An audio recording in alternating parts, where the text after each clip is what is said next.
do the retrofitting of a hospital will go. Hospital will not close down for a few months when the retrofitting is going on. You have done the structural audit. You have designed the retrofitting, but you have to include this cost auto, environmental and social. And we have to improve the cost of the is not there. You have to include that. And finally, retrofitting and you arrive at some too high. I will not go for the retrofitting.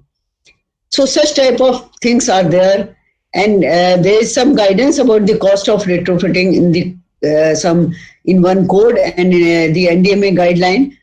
So generally at present it is developing codes, different codes and guidelines, especially related to the detailed vulnerability assessment. Similarly, for different type of building, the approach and methodology has to be different. If a building is 2-story, 3-story, the methodology may be something different. While for a multi-story, maybe 7-story or 10-story, I'm not talking about the high-rise building. The old buildings used to be 7-story, 8-story. So for that, the methodology has to be different. Now, when you do the analysis, you require earthquake data, especially for the non-linear analysis in the retrofitting in the concrete buildings. And that data is hardly available. So we have to think of that data has to be made available on website and easily it should be, one can download it easily. And then we have to think of the techno-legal aspect of the retrofitting. So further, you have to do work on the structural audit and retrofitting. And of course, many things is not known, but we have started working in this side. And within few years, I think everything will be in place and we will be at much better position. Thank you very much.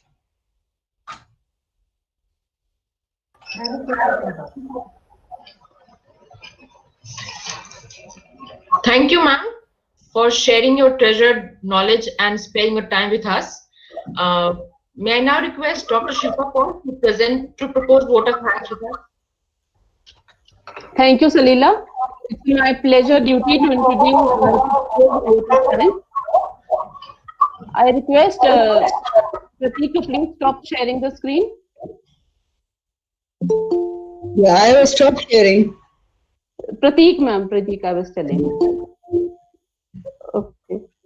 It's my pleasure duty to propose a vote of thanks in the inaugural ceremony of the 5-day online short-term training program on a very important topic of structural audit for earthquake safety. Thank you very much, ma'am, for giving an overview of what is the state of art of the structural audit in India. On behalf of all the coordinators, Professor Raju Sarkar, Dr. Amir Lali, I take this opportunity to thank our Honorable Vice Chancellor, Professor Yogesh Singh, Delhi Technological University, and Major General Manoj K. Bindal, the Executive Director, NIDM, for providing us with all the support and motivating us to organize this short-term training program on a very important topic, the need of the hour, the structural audit for earthquake safety. We are very grateful to the head of the Department of Civil Engineering, Professor Narendra Dev, who's always there for being very supportive and for his attitude of always, please go ahead. My support is always there with me. So that's the attitude of our head of the department. Thank you very much, sir, for providing this support. You know, that's a big boost we have on our shoulders that our senior is always there with us. Thank you. We're very grateful to our very own Professor Bose. Ma'am, you are our own. We invite you at any time. Thank you for being there. Thank you for kindly consenting to be the chief guest for the inaugural ceremony and for sharing valuable knowledge with all of us. We're very thankful to our eminent speakers. Two, three speakers have already joined, Professor Sinha, Mr. Alok Bhaumik, Mr. Donald Shah, who are already there with us, and all other eminent speakers who have accepted our invitation to share their expertise with all of us. Thank you very much. Thank you, one and all. We are very thankful to our dear participants who are going to spare their time and being with us because learn, learn, learn. So this attitude we all should have, and that's for what we all are here. Thank you, one and all. Thank you to all the participants. There, as is said, there is no end to sharing and learning.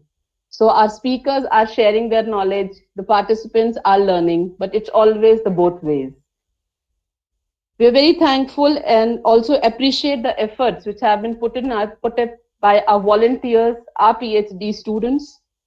I would like to name them: Pratik Roshan, Deepak, Salila, Indrajit, Shivam Kasana, and Jyoti, for being there with us, for making this event successful for online training program of 5 days. We're thankful. Thank you. On my personal behalf, I would like to thank my co-coordinators, Professor Raju Sarkar and Dr. Amir Ali Khan, for being very supportive, and for being working with them is an opportunity and a learning in itself. Thank you to both of you. So let's make this coordination between Delhi Technological University and NIDM to go a long way and help and contribute a small niche to make our country, our India, safe from any disaster. Thank you one and all. Thank you once again.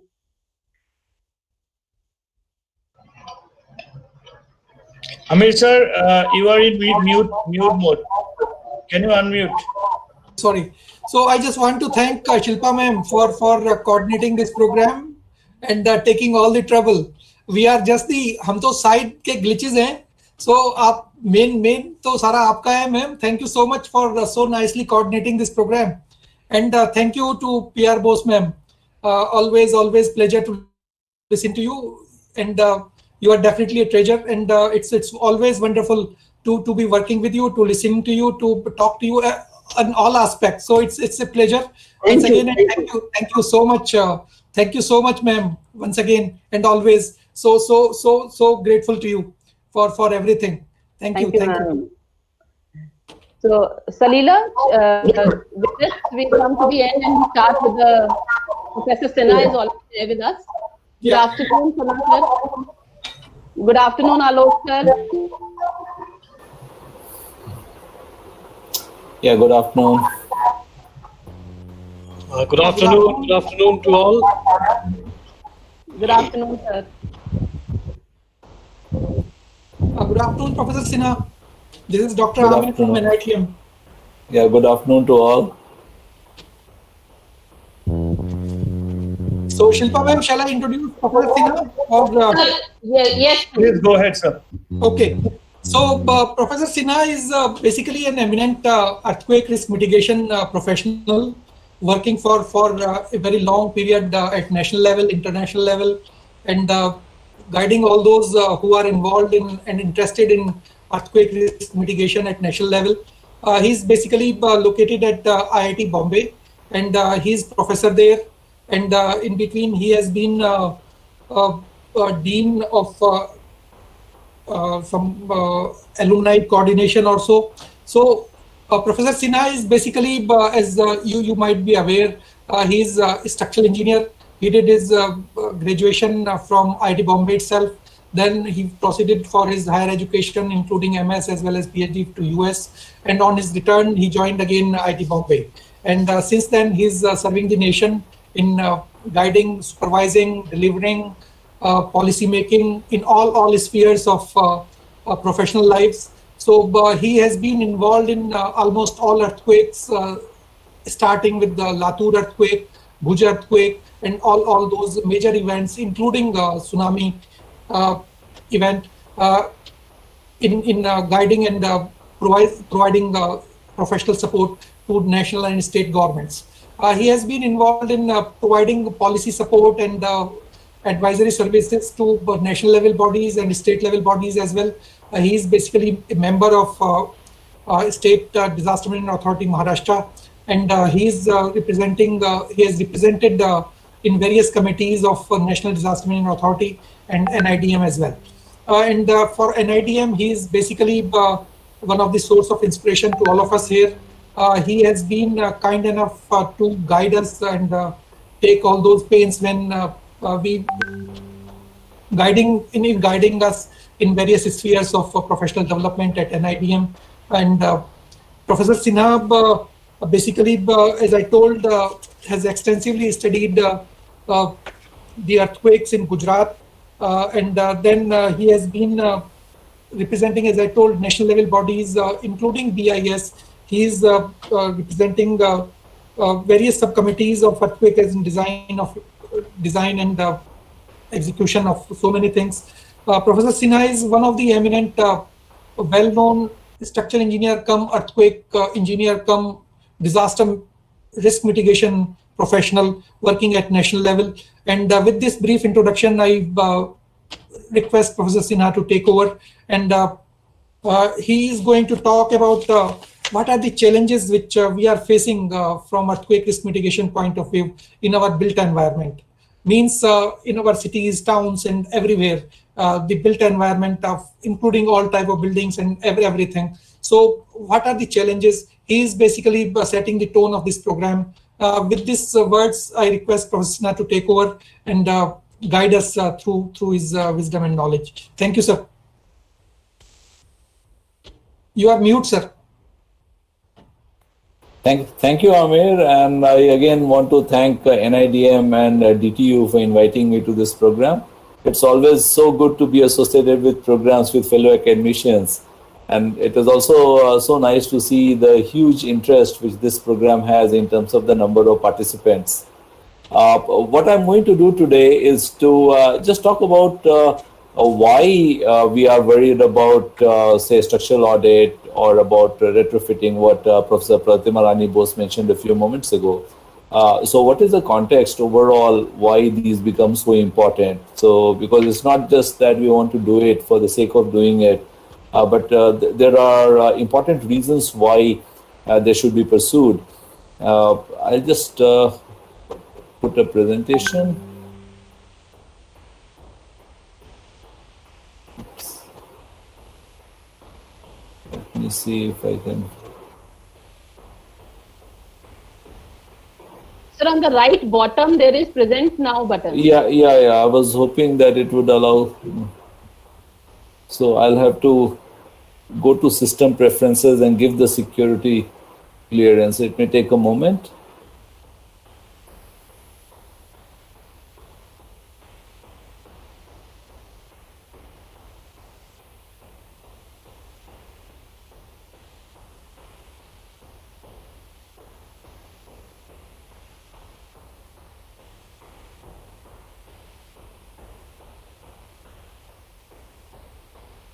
Just give me a moment. I'm setting up the permissions.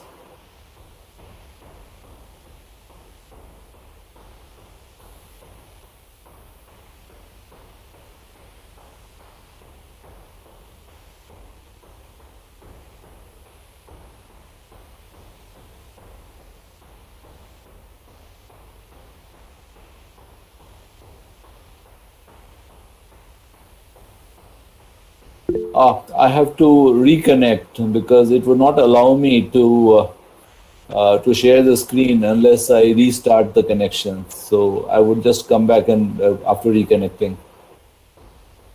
Sir, you please join with the link that we had sent. So I'm doing that only. Yes.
So now you please try. I think the both rights are there with you. Yes, I'm doing it. Now it is allowing me. Yes, sir. I think every time I restart the session, I think this has to be done. So is the title slide clear to everybody? Yes, sir. So, okay, thank you. And again, sorry for the little bit of a hiccup. I'm just going to give an overview of why seismic safety of built environment has assessment of structural safety so important, and also in terms of what is the risk scenario within which we are operating. If you look at, sorry. So can you please put it on the slide Yeah, show? yeah, just doing it. If you look at the cities, for example, if you look at the major cities in India, this population is huge. So Jaipur is, for example, 3.1 million, more than 3 million, going all the way up to Mumbai, which is 18 million. And Delhi NCT is 16 million. But if you consider Delhi with all the surrounding areas, surrounding smaller cities and towns and all, that's actually nearly 25 million. So urban areas are huge, and also if you look at the rightmost column, it just gives a population density, and you can see that the population density is very high, often even greater than 10,000 people per square kilometer. And if you just Sir, compare, I think your slide is not moving. Oh, you're not able to see the slide? Yeah, it's not moving. It's only the first slide is there.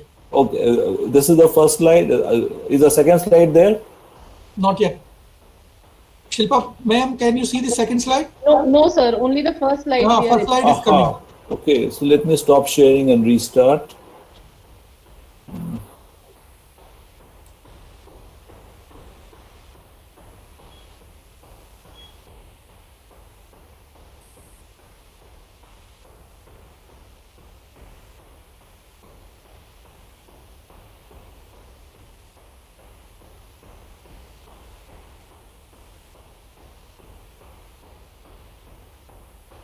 Is this there? Can you see the first slide now?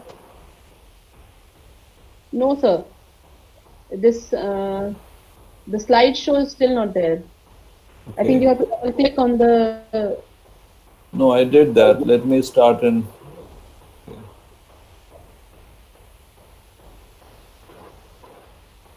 Let me try again.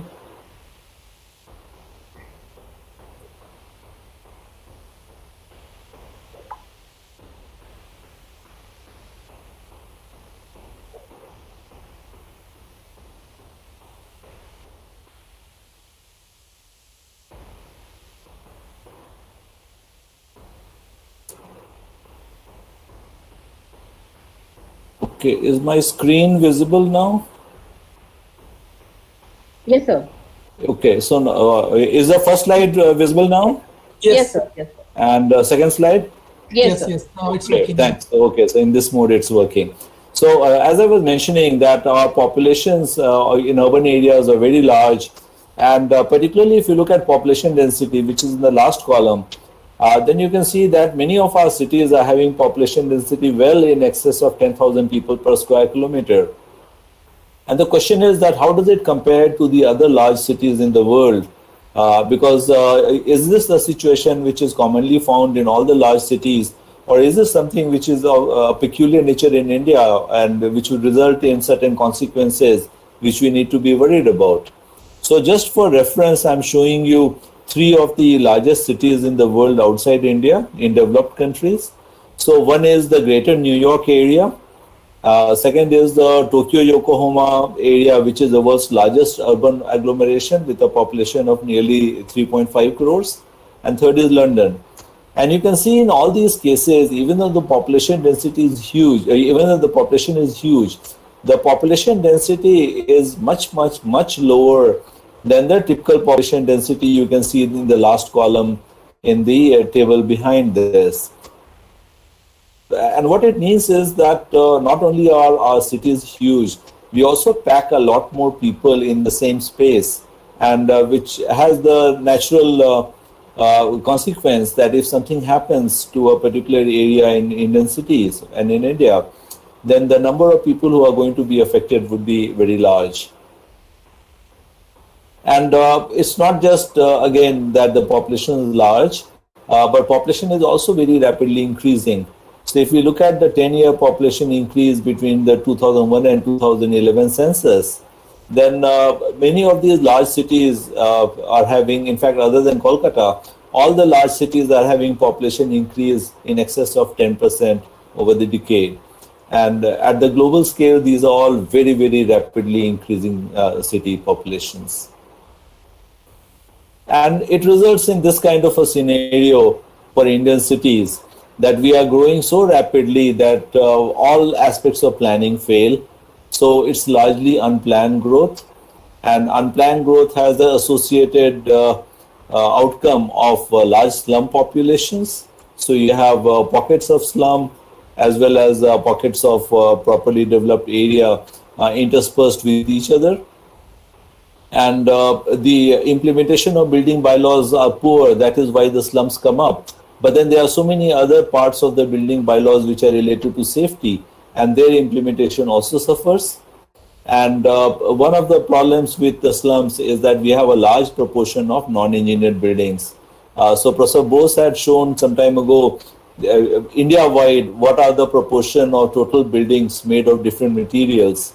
And if you recall those numbers, much more than 50% of the buildings are constructed using materials which can be considered non-engineered, which means materials where engineering interventions are not possible, even if we try.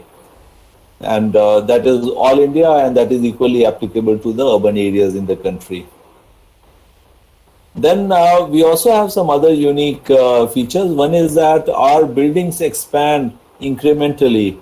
It is not that we construct the building and that is the end of that particular building's construction phase. Construction just keeps on happening over time, over years, over decades, and the building becomes bigger and bigger, taller and taller.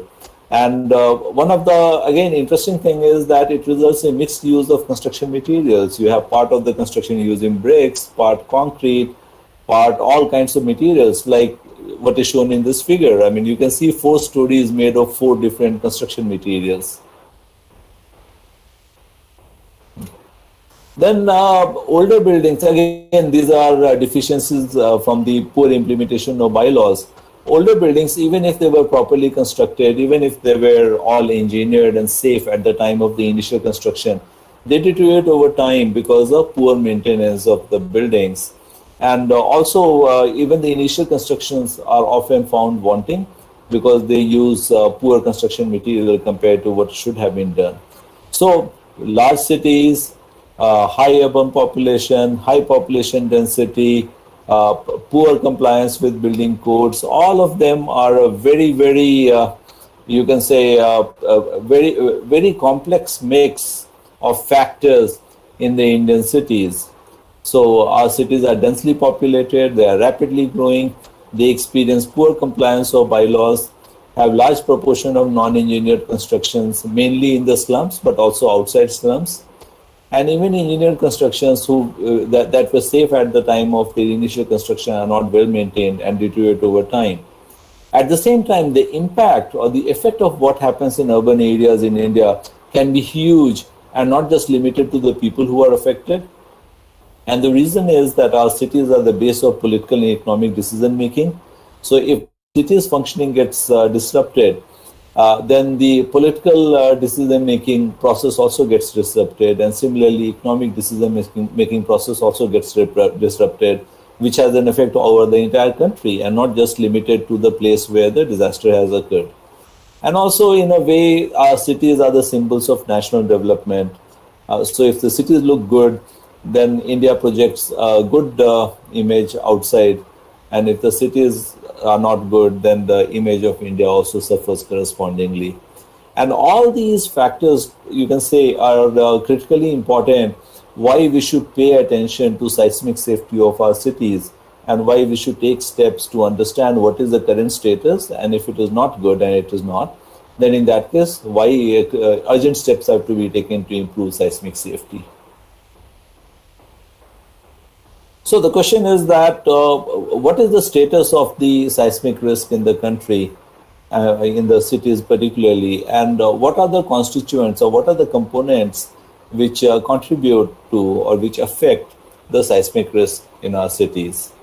So broadly, if I can show pictorially, then seismic risk consists of 3 components. One is known as hazard, and because this program is related to earthquakes, So seismic events. So that is why I'm talking only about seismic risk, but this could have been equally applicable to risk because of other causes, because of other hazards. So here it's the seismic risk where the hazard is the strength of ground shaking, how strong the ground shook in the area of interest, or how strongly the area is likely to shake in future in the cities of interest to us. Then it depends on vulnerability. So what is the effect on built environment? And like how much damage will the ground shaking cause? And it depends on the structure type and the age of the structure. Depends on land use. There are certain kinds of lands or soil types may be amplifying the earthquake shaking, and in that case the impact would be worse, while at other kinds, the other places, the soil damps out the earthquake shaking, so the impact would be less. And it depends on month and time. A month because particularly during the rainy season, the non-engineered constructions, they are likely to be weaker because of seepage of rainwater into the construction material. And time becomes important because there are certain times of the day when there are more number of people occupying the house compared to other times of the day. And then it depends on the third component, which is broadly known as exposure, which is looking at the consequence of the earthquake damage. How much is the social loss, which is say the number of people injured, number of people who die, the number of people who lose their house and have to be in temporary tents and so on, and financial losses in terms of economic consequence. And also indirect losses. So because of the direct loss, so let us say hospitals get damaged and they cannot admit patients, then people who were injured in the earthquake and who could have been easily treated now could not be treated, and because of that they increase the toll. So that is a part of indirect loss. And just like in social, you can have indirect loss, also in financial, that there may be, let us say, a factory supply, a factory raw material supplier affected by an earthquake, and the factory may be somewhere else which is fully functional. But because raw materials cannot reach the factory anymore, and because of that, the factory has to be shut down. So that is an indirect loss of a factory which did not suffer any damage. And damage and exposure also includes what we call as a coping capacity. So how something can absorb before its functioning gets affected. So all of them are within the domain or within the basket of what we call exposure. And when we combine the hazard, the vulnerability and exposure, we get what we say risk or the seismic risk, which is the damage and loss which either occurs or which is likely to occur in future. So coming again to hazard, it can be assessed. To assess that, there are certain information which are needed. So the kinds of information we need are the information on the past earthquakes, and also we may have all the information about past earthquake, but we also include the scientific information of the current seismic activity, understanding of the sources, understanding of things like recurrence rates of those sources and so on. So a good combination of the current scientific research or the current scientific knowledge and the historical information can be used to provide information on what is the hazard, but in any part of the country. Include the scientific information. And then vulnerability, which is the effect on understanding of things like recurrence rates. So that depends on so on. So a good combination. Different kinds of construction materials would have different inherent strengths. Then it would depend on things like architectural features. It would depend on structural systems. It would depend on say maintenance. It would depend on what was the quality of initial engineering, if at all engineering was done. All of them are going to influence the vulnerability of the buildings in the area of interest. And then the exposure, which includes the impact of disaster on the coping capacity.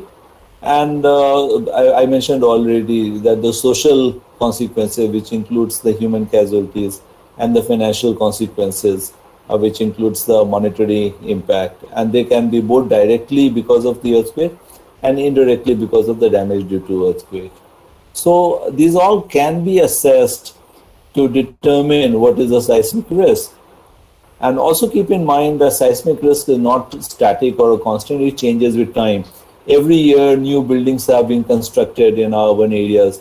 Every year, the buildings are a year older, so if maintenance is not good, they are that much weaker compared to the previous year, and so on.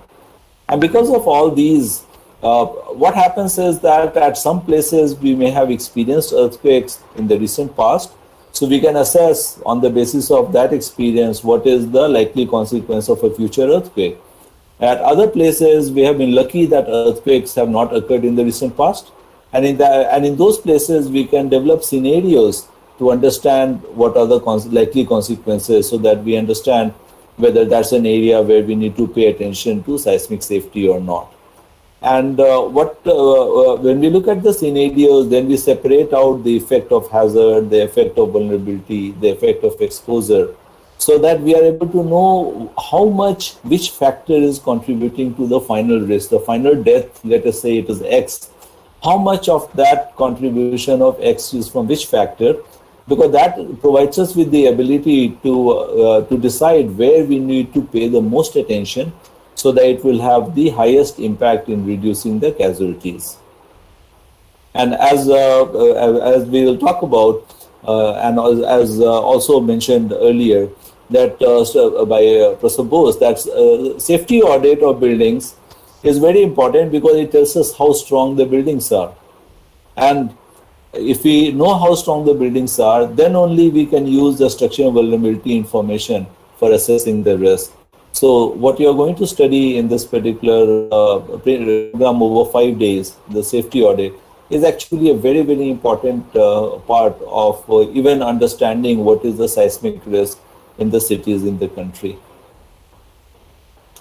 So if we don't understand, then let me just show you some pictures. Then this is, for example, from Haiti earthquake in 2010. This is the kind of consequences which occur in earthquakes. And often, because earthquakes occur after long intervals, we tend to forget that there was nothing special about Haiti.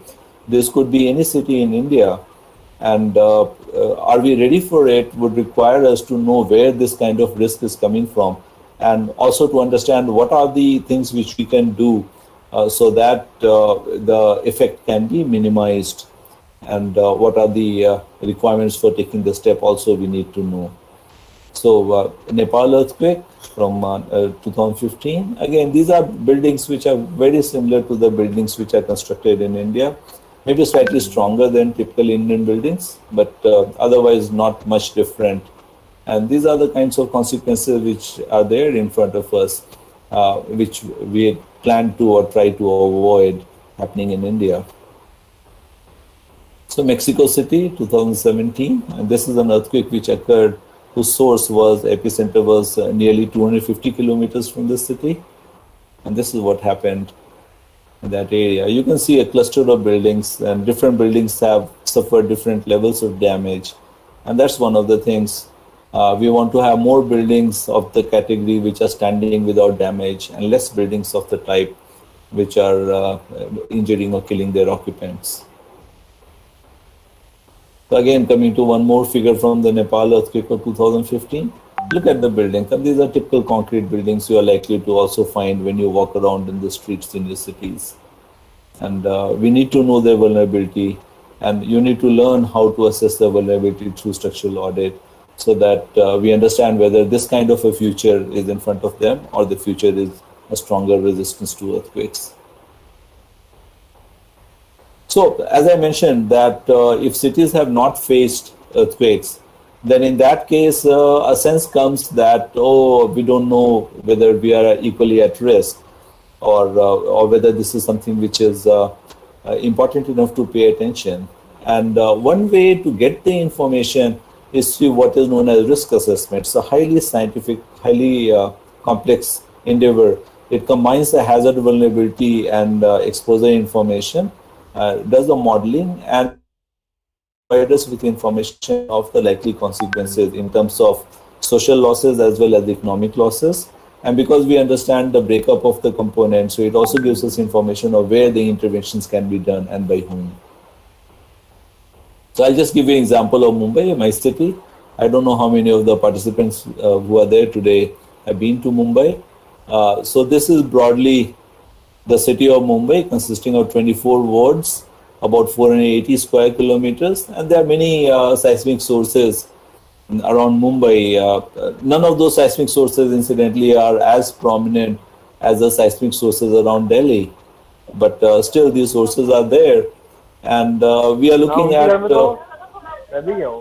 we are looking at a scenario for an earthquake occurring over here on this particular, on the red line which you see, so occurring on this red line at this epicenter,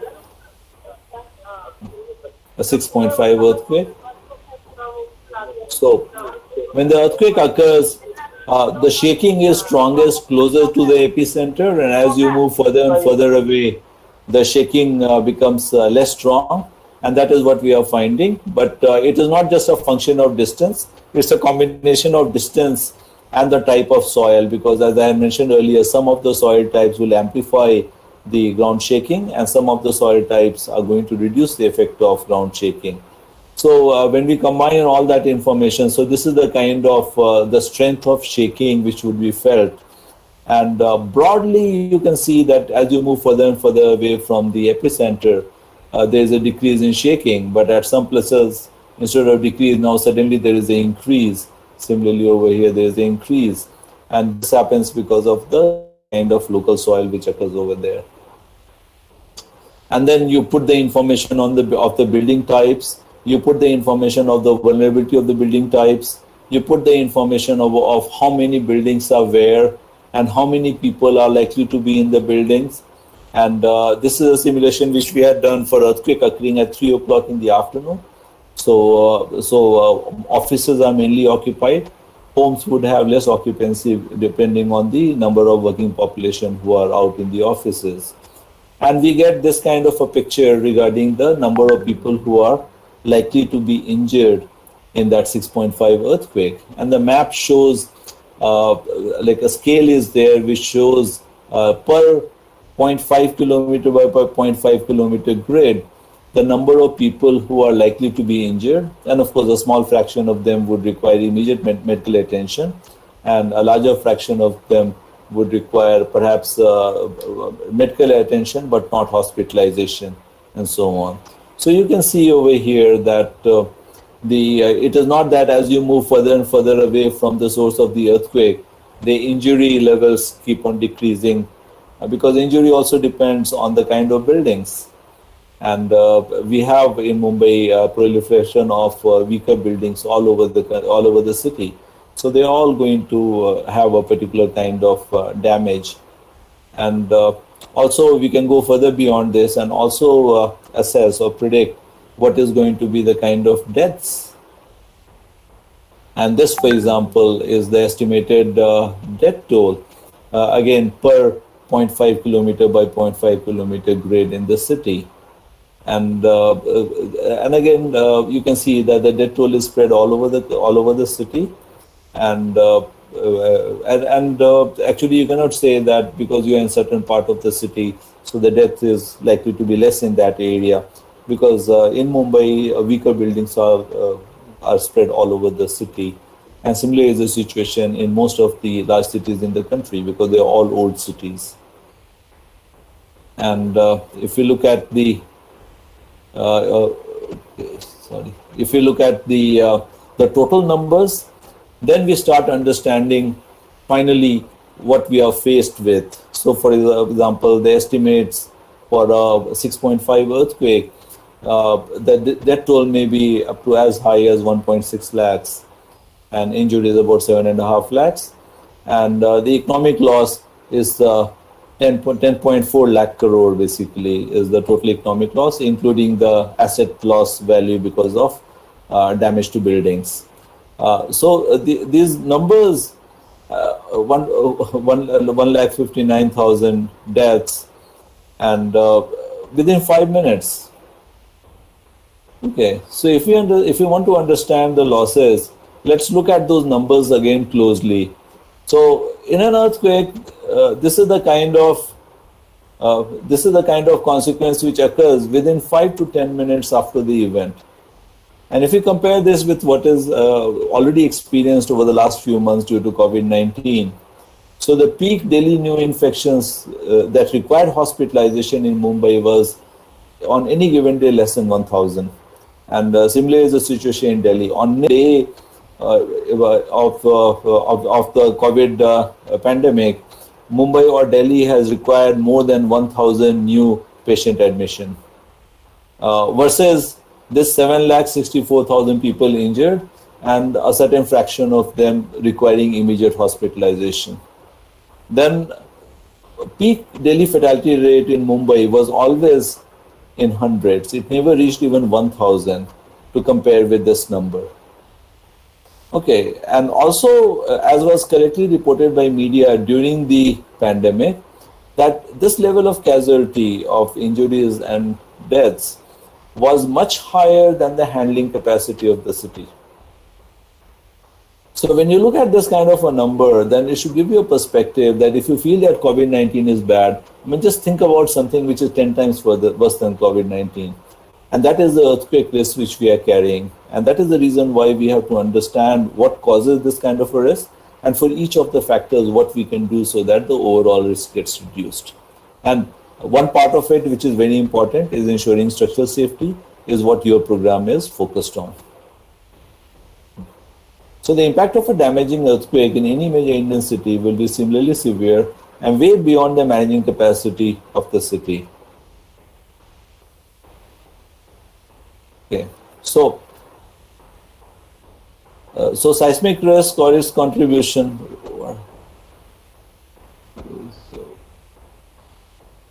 Yeah, seismic risk or its contribution is not well understood amongst the decision makers or even the technical community or the government. And because of that, they are not able to understand that when these numbers are so staggeringly high, what are the pieces which combine together to give such high number, and what are the intervention opportunities for each of the piece. So an important key to reducing seismic risk is to decrease structural vulnerability. So basically, if buildings are less damaged, they will cause less loss. If our hospitals continue to function after an earthquake, then they will be able to treat more patients and they will be able to treat better compared to when the hospital's functioning itself is compromised.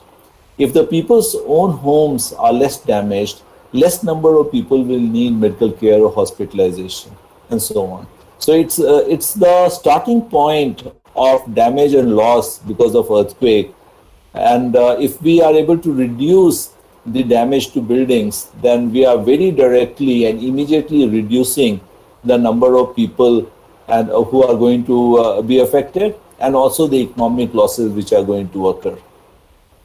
And structural audit and the contents of audit and retrofitting you are going to study in this program is an important first step to understand structural vulnerability, because once we understand vulnerability of the building stock, then we can go back to our simulations or our ability to carry out simulations, and based on that we are able to assess, okay, what are the intervention points which are available, and for each of the intervention points, what are the requirements in terms of the trained human resources, in terms of available technology, in terms of the cost required to do it, in terms of the time required to do it, in terms of other factors which have to be taken into account. And based on that, we can decide for each one of them whether to do it now or not, so that we can have a short list of the most high priority items to take care of.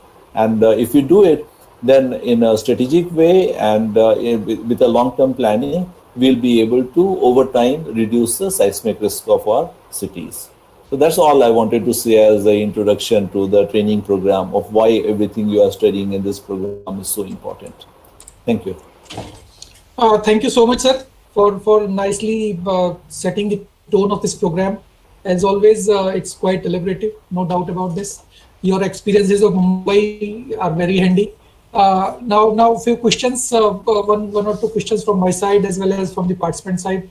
So how many softwares are available in public domain, like your RISC-B?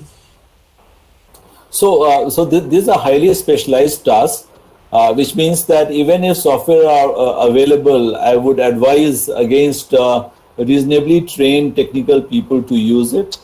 Using the results of risk assessment is something which should be open to a large number of people, but doing this highly complicated simulation should best be left to the small group of people who are trained to do it. Yeah, actually, I can still remember, and you can also recollect that Radius was the first one which gave some basic information, and I don't know how far we have from Radius to HAZAS and upgradation of HAZAS. So how far we have moved from ID and DR days to current scenario? It's almost 30 years now, sir.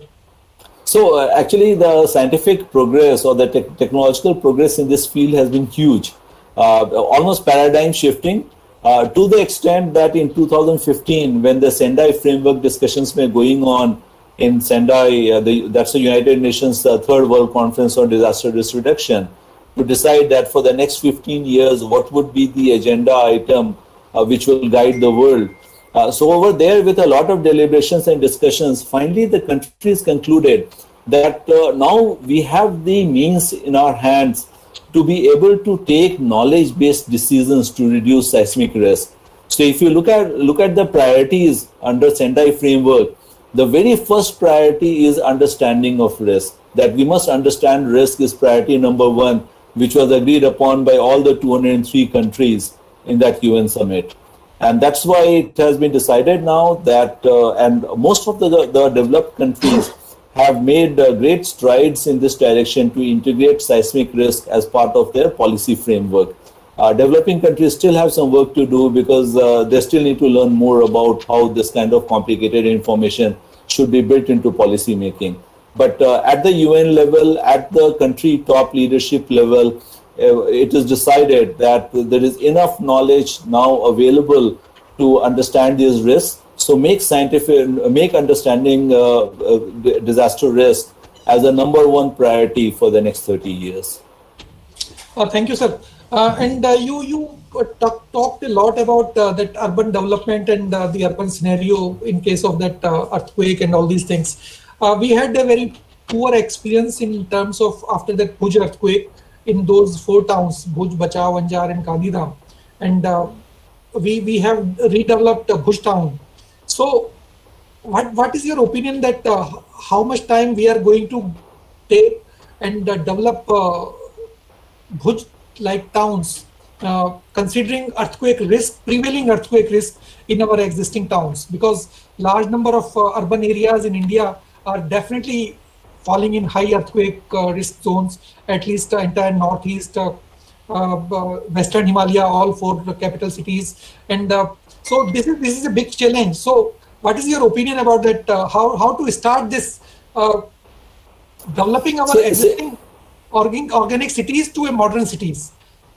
It has to, yeah. So it has to be a slow process in the sense that our cities are growing very fast, expanding very fast. So the new constructions which are coming, can we do anything to reduce their risk? So the new constructions are better than the older constructions. That can be the first priority, which means that can we improve our compliance with the codes and standards? So basically what happens is that instead of having all the 130 crore people of the country coming to a conclusion that earthquake safety or disaster safety is important, which if we are able to do at some point of time would be a great achievement, can we decouple that from the responsibility given to the professionals to do their job better? So if engineers have to design something, they must design it competently. If a contractor has to construct something, they must construct it competently.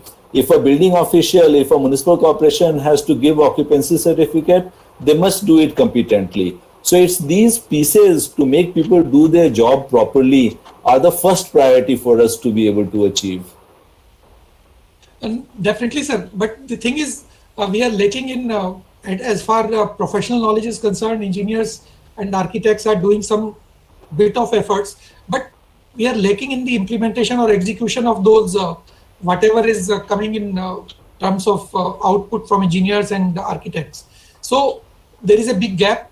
So definitely a big question is that how to bridge this gap and how to make these building codes and other things implementable on ground. So that is the big challenge, and that is there is the gap. So I think this 5-day session is ideally poised to ask those questions and get more people to give the ideas. So there are lots of good ideas which are floating around.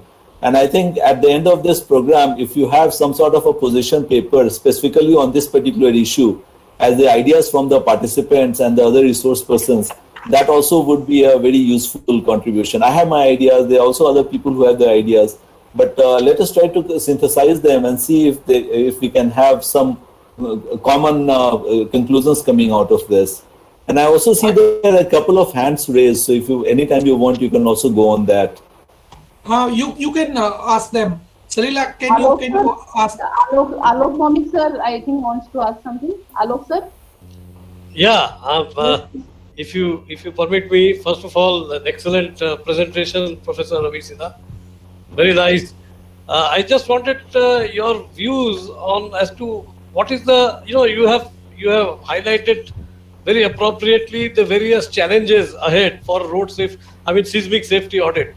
But what is the way forward? How do we really go about it, considering that the fact that we do not have competent structural engineers in adequate numbers to do this job, considering the fact that generally the people are not sensitized enough and they do not recognize this as a threat really. I mean, I know in many housing societies, they just need a certificate. They don't, if the consultant comes out with a problem that this building has a problem, they change the consultant. All they need, they think towards a certificate. So what is the roadmap ahead according to you so that we, in the long run, circumvent this situation? This is a complicated problem. If we just relate it to COVID-19, so in front of our eyes every day there are news items regarding the terrible consequences of people who got infected. Even then, when we go out for work and we are passing through the roads, we see so many people being casual with things like masks, with things like social distancing. So people have their own character. They have their own assessment of not just risk, but also of their own being very lucky not to be affected by risky factors. And that is that kind of a behavior is not easy to change quickly. That is why focus should not be on people sensitization as a primary target. The primary target should be that make the professionals do their job competently. So our professionals also include the municipal corporation employees who are responsible for giving occupation certificate and all. Take them to task, make them responsible for the decisions which they have taken, have punitive action against people who violate that kind of decision making. That I think is the way forward, more than going out to more and more people and somehow convincing them that their behavior is risky. Thank you. There is one more hand raised. Sameem Ansari. Can you pose your question? Are you there, Sameem? Sir, I think he's not there. Okay. So, Madam Pal, you have some question? Or No, sir, this is a challenging question which Alok Bhaumik sir has said. That's a very challenging task as a structural engineer to, be in these circumstances where everybody just needs a certificate in hand. And that too because of the MCD has put up a notice that you have to, however, submit a structural safety or certificate of your building by so and so date. So everybody is so hushing up and, people are just doing it for the sake of doing it. They are not checking it. How to cope up with certain circumstance is a challenge as a structural engineer we are facing in our daily life. Even if we want to do it, the cost comes. You say, okay, you're going to do it at this cost, but you have people in line who are ready to do it at a very big cost. Just to share with our eminent speakers that recently in the month of March, there were a couple of earthquakes took place in Delhi NCR. So Honorable High Court has given some directive to as Dr. Silpa was sharing with us. There's some directive that all the buildings which are prior to 2000 build, they have to go for the seismic audit, structural safety audit. So interesting part is some of the societies has been, private societies has been received notice from MCD, the local authority, and they were coming for to DTU for structural safety audit, and interestingly they are negotiating the fee, because very interesting part that they were negotiating with the consultancy fee too, that sir, we need the certificate to MCD will reply back to the Honorable High Court that this society or this organization has done their work. That's it. So it's very, very unfortunate that people not caring about their own building safety rather than coming for that certificate as well as with a negotiation fee. That is what I thought to share with you, that where we are moving ahead. Raju Saab, the issue is that my safety is not my concern. Yeah, that's true, sir. It looks like it's your concern or Bhomik Saab's concern or Sinha Saab's concern, not my concern. I just need a certificate. I just need a certificate, and I have to just pass through this phase of getting clearances and all these things. And when we are going for fire thing, similarly, fire is a similar hazard, and this is happening almost every sphere of life. It's basically a social issue. So I don't know how Professor Sinha will take it. How to resolve this social behavior of people. You gave that COVID example. Despite all those things, we are seeing all those examples. I don't know what is the solution, but definitely we need a deliberation on this as well. Actually, I will again feel that the primary, controllers of risk are the professional individuals. So right now the impact of the professionals doing their job properly would be far more positive and far quicker than the lay people, people at large changing. So and the professionals are also much fewer in number compared to people at large. So I still continue to strongly believe that we need to improve the competence and the professional integrity of the over the entire cycle of the professional engineers, architects, building officials, municipal corporation officials, and so on. That is something which is easier to do, and also there are some steps being taken in that direction. So, for example, engineers bill is being discussed to be brought out to the parliament, and that has provisions to ensure, the competence of the performance of the professionals who are covered under this. Similarly, there are other discussions regarding how to make the municipal corporation employees more liable for the decision which they take in that position, particularly when it comes to safety and security. So there are these steps already being taken as part of our overall administrative reform efforts, and they are all positive in the direction of reducing risk in future. So I am one of the people who feel that the problem is huge, but I am also upbeat that it's not that we only talk about the problem in huge and leave it at that. Small steps, but very solid steps are being attempted, and they would have a very positive long-term effect in reducing risk. We just have to reinforce them and make them better and take many more such steps instead of just saying that 1 or 2 steps is enough. But sir, the real challenge lies in the last link, that contractor and the masons. So that is, I think, one of the weakest link in the entire cycle of construction industry. And you rightly mentioned that engineers, architects, we can take care, we can orient it, they are professionals, they have undergone this. They try to inculcate or introduce some codal provisions in the design part. But everything come to naught when we go to a layman contractor or a mason. Whatever good design you give it, ultimately it's come to naught. And if not, then definitely it's not as per the requirements, as per the calculations, what the final structure is coming. So this is really a big challenge, and we have to make stronger this last link of our construction industry. Absolutely, and it should be done in a structured way.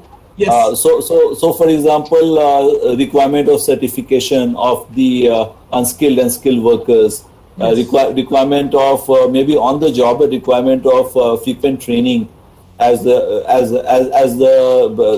job requirement changes and so on. And some of it also under the National Skill Development Council scheme, Government of India is trying to bring in. So there are these small positive steps I see.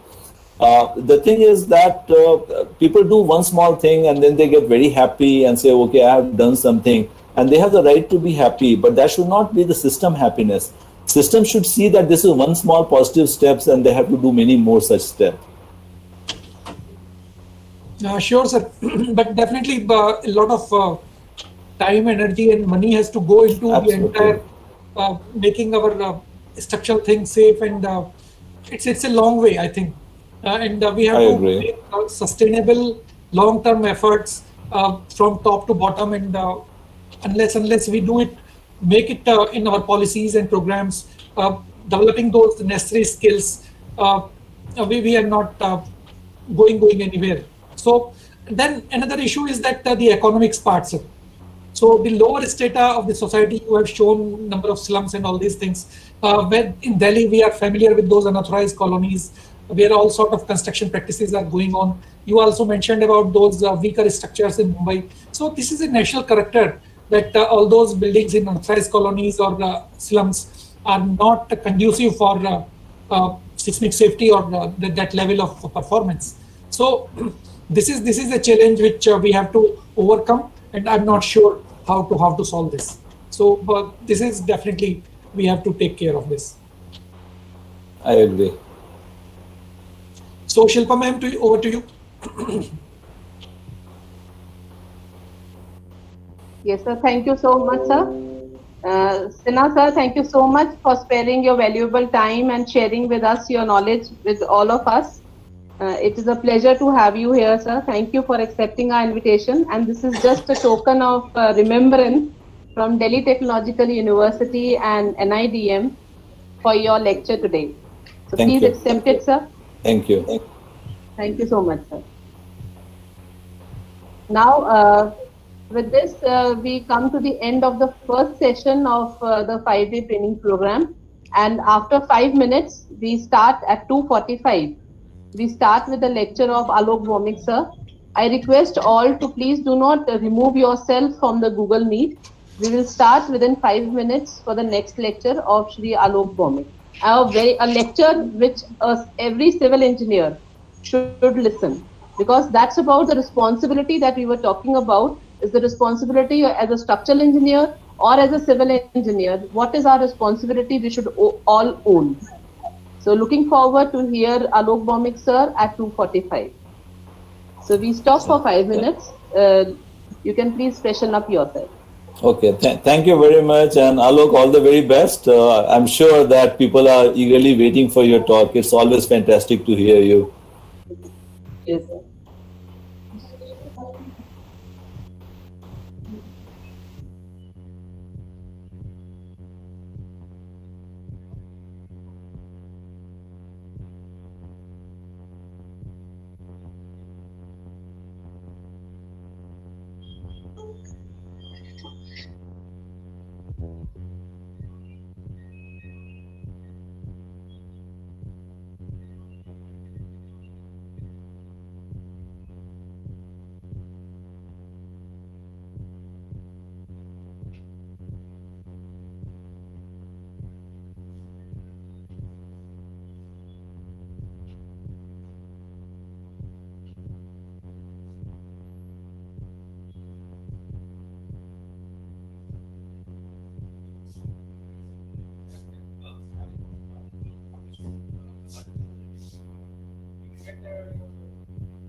Actual application तो जब तक वो नहीं कम से कम हाँ बाकी basic चीज समझ ले बेसिक समझ जाएगा प्रोसेस समझ जाएगा कि वो चेंज करके देंगे ठीक है तो आप जो उसका जो ये डिजाइन है ना ये जरा देख लो क्या बोलते हैं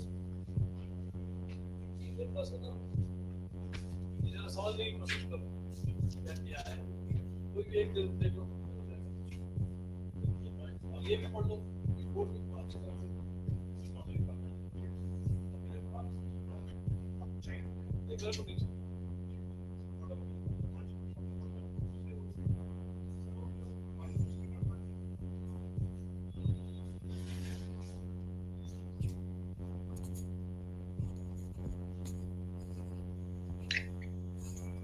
Alok sir, at 2:45 we will start. Okay, okay, fine.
Salila? Salila, are you able Yes, to hear ma'am. me? Please, shall we start? Yes, ma'am. Prateek, you may please share your screen. Prateek Roshan.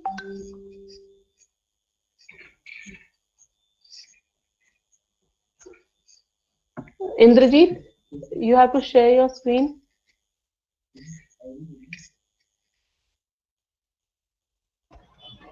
Okay, Salila, I am going to share my screen. Please wait for a second.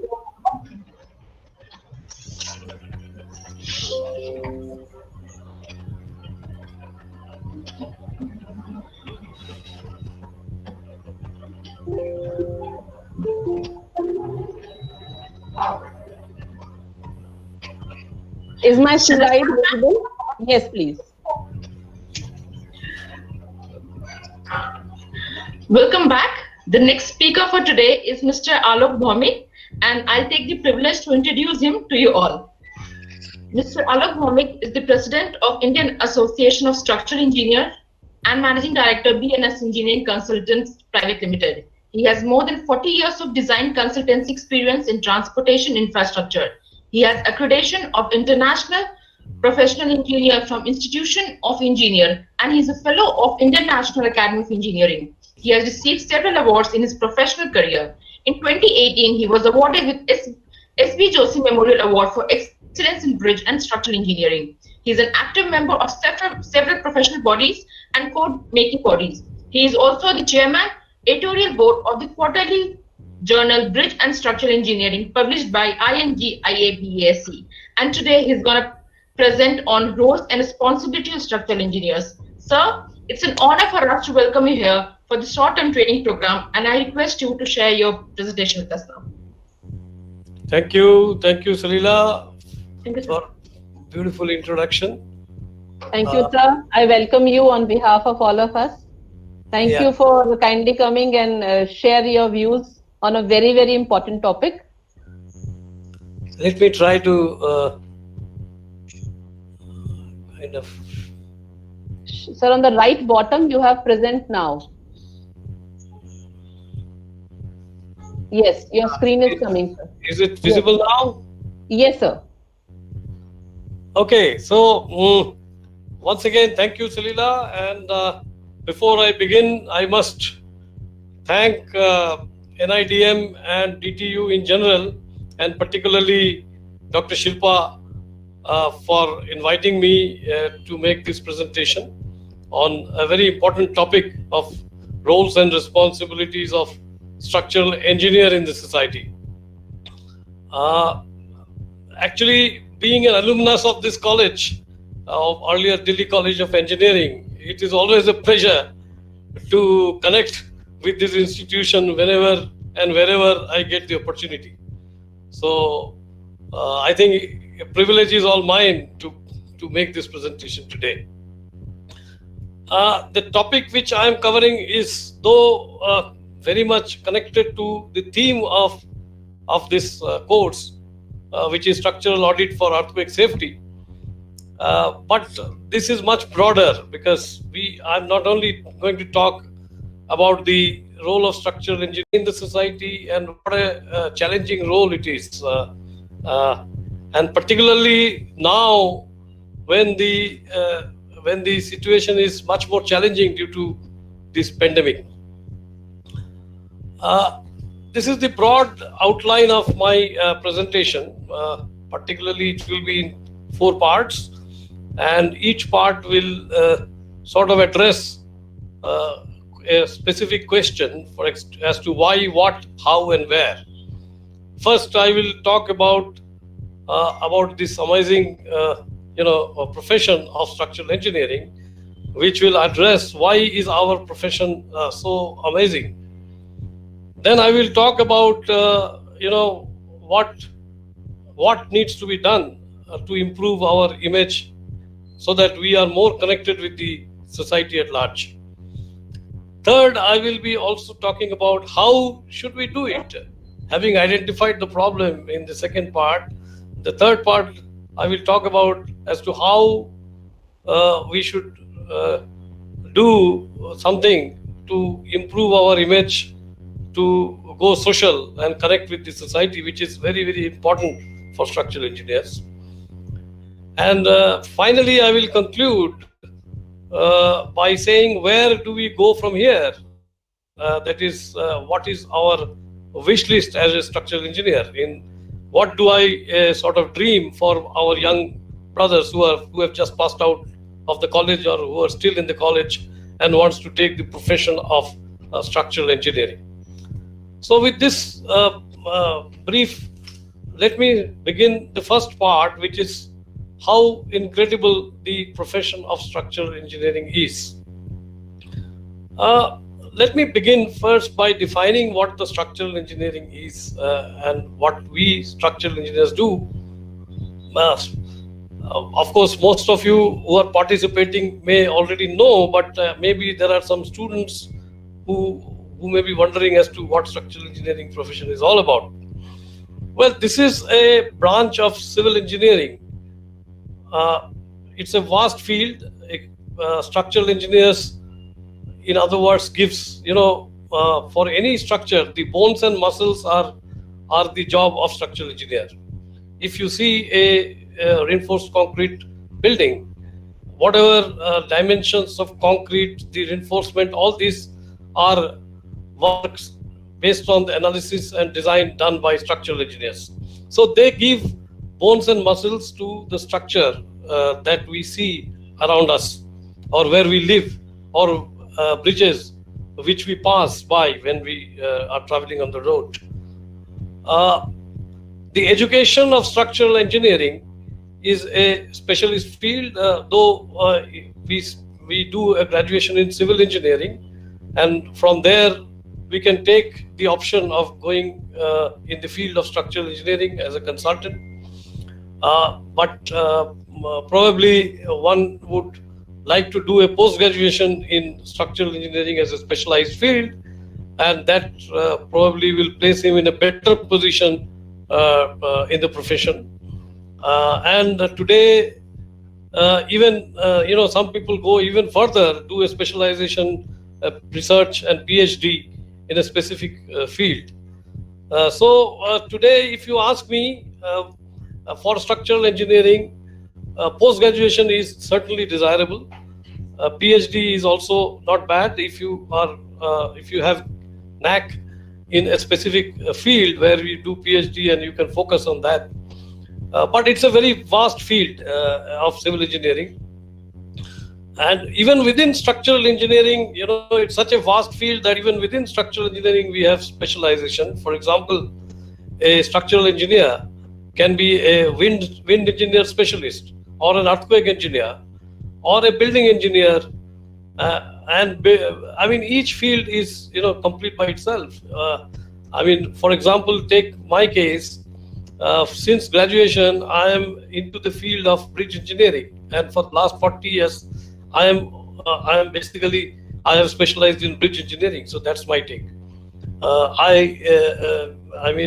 And there is so much there in bridge engineering that I'm still learning. Let me just tell you. And also there are many other specialist fields. For example, the earthquake safety audit. For example, the team in which we are having this this entire course, that is a specialist field. Then forensic structural engineering is another specialist field which has got huge potential. Look at the way the infrastructure is developing. Every other day, hearing about the failures, collapse, and forensic structural engineering is also another evolving field in India, and a field in which a lot of work has been done in many countries like US, UK, etc. Now, structural engineers are responsible for building habitat for humanity. What you see here is a picture of Mumbai at night, and you see so many structures. Can you for a moment imagine a civilization without these structures? Well, it's difficult to imagine. And whatever structures you see are actually the creation of structural engineers. In fact, the contribution of structural engineers in the civilization is so huge that we hardly talk about it. For example, when you go out for sightseeing, whether it is in India or overseas, whenever you go out, you go for sightseeing, and what you see for sightseeing is nothing but structures. For example, you go to Sydney and you see the Sydney Harbour Bridge. You don't miss that opportunity. You go to California and you would not miss the opportunity of seeing the Golden Gate Bridge. You go to New York and you will definitely see Brooklyn Bridge as a part of sightseeing. All these are creation of structural engineers. For example, in Delhi, you see all these people who are coming from overseas or from India, different parts of the country, they don't miss seeing Lotus Temple, Signature Bridge nowadays, or for that matter, Akshardham Temple. All these are creation of structural engineers. Now, so therefore, I would say that ours is an amazing and incredible profession. We do extremely creative work. We design structures that physically remains a testimony of our work, which we can proudly show to our children and our grandchildren. I mean, oftentimes if your father or if your grandfather is a civil engineer or a structural engineer, I'm sure you would have heard from him that, look, this is the structure which I designed. I mean, you take pride in your work. So what you see here is, some of the structures which are unique structures, and these structures reveal something about the creativity of structural engineers at the time of its creation. Those in the profession who are passionately, working in structural engineering, they would, by looking at these photographs, would be able to tell you in which period these structures were constructed. Each photograph reflects an era or a period by simply looking at the structure, architecture, etc. Now, next question is how do we design or what the structural engineers do? Well, we basically, as a structural engineer, design the structures. We create mathematical models of these structures in our computer, and we put all the loads, dead loads, live loads. We blow wind on them. We shake the earth to simulate earthquake. Then we identify which are the components, which are the particular elements which are weak and which require strengthening, and we keep optimizing, and finally we end up with finalizing the dimension, finalizing the reinforcement of various structural elements so that the structure can withstand all the design loads, and then we produce it reflect it in the form of drawings, and based on those drawings the contractor executes at site, and we also go and supervise to ensure that whatever we have put in the drawing, that is translated at site.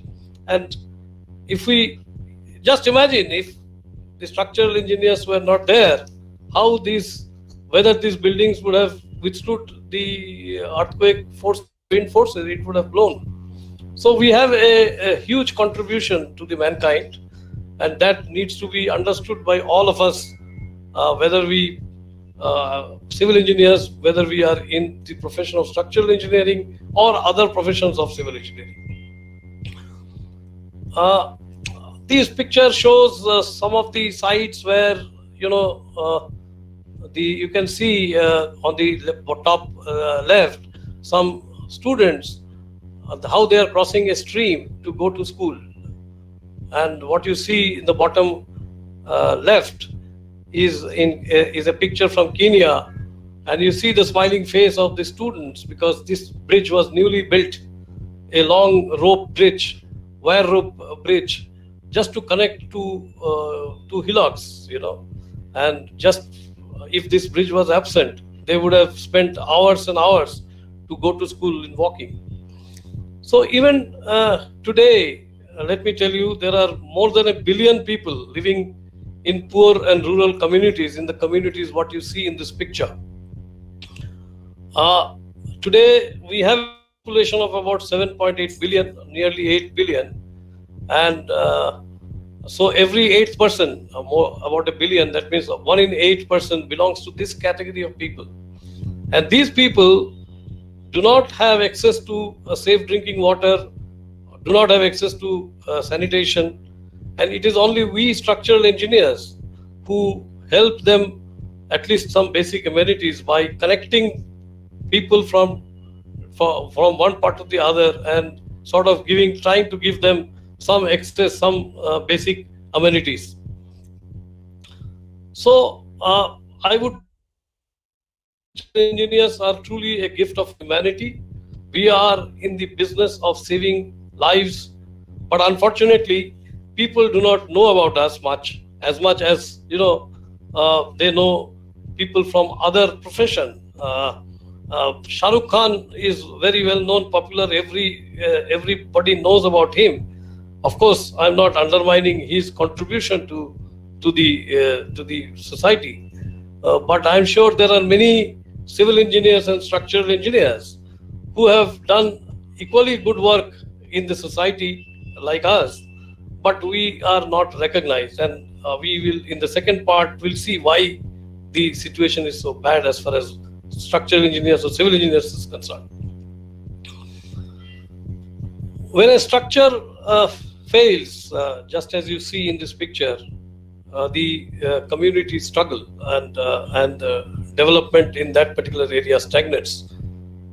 People suffer, maybe for a short while, but people suffer and suffer a great deal. It is then the job of structural engineers to fix these problems on a fast track and sort of connect people and the society. This is a profession where I can tell you, as I mentioned earlier, we structural engineers remain a student till we retire from not only our job, but till we retire to do any civil engineering related work. So we remain a student till the end of our career or a life. But this profession, like the medical profession, demands much more from you, and you need to be continuously update your knowledge so that you are live in the market and you are in a position to deliver. So that is a requirement also. If you want to be in the profession of structural engineering, you have to continuously update your knowledge. And as Professor Ravi Sinha mentioned in his concluding remarks, that the sort of engineers bill, which is now in the pipeline, which may come maybe next year or maybe 1 or 2 years. But once that is there, the engineers bill will ensure, the regulation will ensure that the people who are practicing this profession, they are continuously developing their skills and upgrading their knowledge to be in the profession. These are some of the new construction work that we build as a structural engineer for the future. What you see here is the tallest statue of the world, Statue of Unity. We all know about it. And what you see in the right-hand side is Sagrada Familia, Barcelona. Very interesting structure which is being built. Anybody going to Barcelona would not miss visiting this particular site. This construction is going on since 1882, and the construction is planned to be completed in 2026. It is a marvelous piece of structural engineering, and I think 1 or 2 hours will be insufficient to describe about this particular structure.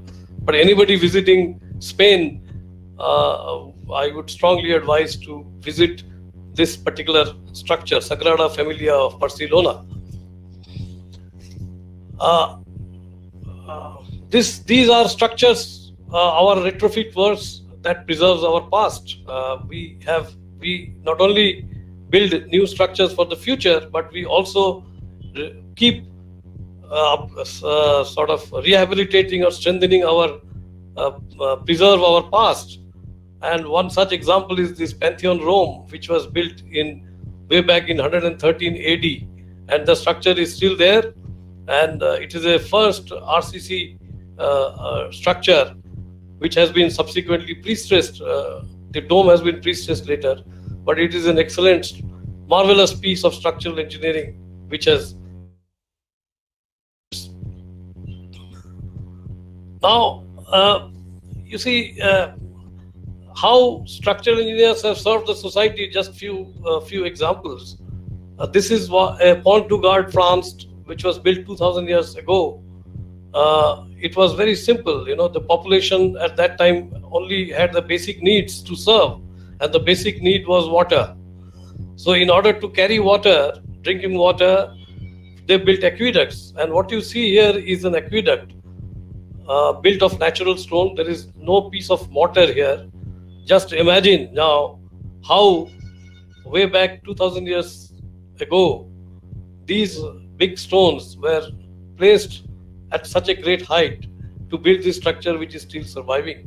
And primary function of this structure was water to the carrying water to the people. It's an aqueduct. 2,000 years later, we have this little belt bridge, Denmark, built in 70 with very modern technology, aerodynamic bridge deck, dehumidification for corrosion protection on the box, underground anchorages. All these are very modernistic, probabilistic ship collision design, prefabricated main cables, and it is done with international cooperation, collective responsibility of, I think, some 15 consultants from various parts of the world. It is again to serve the basic need of transportation of the people. By 2000 years, the needs have changed from the basic needs to needs of transportation, and therefore this is another example of our service to the profession or the society. Now, let me talk a little bit of the current scenario, the challenges which is thrown to the structural engineers because of COVID-19. We all know where we stand. The world has suffered a severe setback. Business and public services are heavily affected. Transportation has been reduced to minimum. I think whether it is a air travel or train travel, it is reduced to a fraction. Work from home is the new culture, and several businesses are disappearing. It's a great challenge, but the structural engineers have a great role to play in this scenario. We must ask ourselves a few questions as to, will the global development resume after the crisis? Will the COVID-19 era cause the permanent change to business and social life on Earth? Will this development curve the change permanently in future? Will the exponential growth finally come to a stop? All these questions, in fact, honestly speaking, I do not have answer. It all depends. But one thing is for sure, that this is an ultimate disruption that requires a rethinking from all of us, whether we are civil engineers, structural engineers, or any part of the society. And I can tell you the role of structural engineers in this new scenario is much, much more. It is a much more responsibility to us now in light of this challenging situation. Other components of the challenge is that, today we are at 7.8 and by 2050, we are going to be 9.5 billion. Around 1930, we were only about 2 billion. So in 100 years, the population has increased from 2 billion to about 10 billion, 5 times. And such an exponential growth of population has led to the problem of climate. We all know that.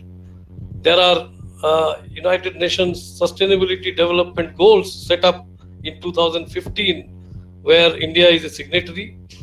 And I think those sustainability development goals, which were in fact reviewed only in August 2019, we realized that post COVID-19 the situation has become even worse, and whatever targets were aimed at in the 2015 UN session of achieving certain targets of climate, the reduction of temperature, etc. by 2030, that has spinned off. So there are a lot of works which needs to be done as a structural engineer, because all these 17 sustainability development goals, if you really go into details, you will find that structural engineers have a role to play in many of them. At least 6 or 7 of them are jobs to be done by structural engineers. So I would say that civil and structural engineers have, though our primary aim is to build and maintain buildings, infrastructure, to maintain roads, railway, bridges, aerospace structures, and energy systems. We facilitate the basis for societal development and economic growth with emphasis on decent human life. But what will be the future of growth? Future look like if the growth stops? We do not know. What will be the direction of change? Honestly speaking, it is anybody's guess. To summarize, I will say that in the first part, structural engineering is a profession that is indispensable to humanity. We are a gift to mankind. We save lives of people on a day-to-day basis. We are deeply connected to the societal needs. But unfortunately, people do not know about us. They do not know all the amazing things that we structural engineers do, and we need to do something about this. It's because of our profession that we will have an economic infrastructure. If we stop working, progress of all humanity will come to a screeching halt. As a structural engineer, the structures that we build remain for lifetime. Our creation is an object for sightseeing by tourists. COVID-19 has thrown new and unknown challenges to the structural engineers, and we have to find solution to this new challenge. With this, I come to the second part of my presentation, which is need to improve our image and connect with the society. We have discussed how incredible our profession is, but let us discuss the areas where we need improvement. The question that we need to ask is, if we are so amazing and so indispensable, how come our young engineers are not getting employment and we have a poor image in the society? What is the reason? I mean, why is it like that? Well, one of the reasons, according to me, is that we have not somehow connected ourselves with the civil society. Most of us would like to remain in our own bubble. We are, introverts. And even if we celebrate our success, we just amongst ourselves only. Some of us get together and we celebrate, we pat each other and go back home, very happy. But we are not connected with the society at large. TV interviews where architects are coming forward, they are talking about base isolation of buildings, and the interviewer is asking architects only. And in fact, if there is a good bridge, signature bridge, they will say, who is the architect? Question. They ask, who is the architect? Such a beautiful, excellent building or bridge. So the society at large do not know what structural engineers do. What is the difference between architect and structural engineer? Most of the common man really do not have this idea. Secondly, we are many a times, if you are a building engineer, then in all probability you will be appointed by the architect. So finally, whatever work you do, the credit for that goes to the architect. And unless we, collectively sort of ensure that, our name also is there, it will not come. And this is the problem. And when we come to the news, whenever there is a failure, unfortunately, the structural engineers come in the forefront in the news. So we are known for mostly failures, but we are not known for the success. Whereas there will maybe 1,000 buildings which are safe, but if one out of these 1,000 fails, then that will be in the limelight, rather than those 999 buildings which are safe and sound.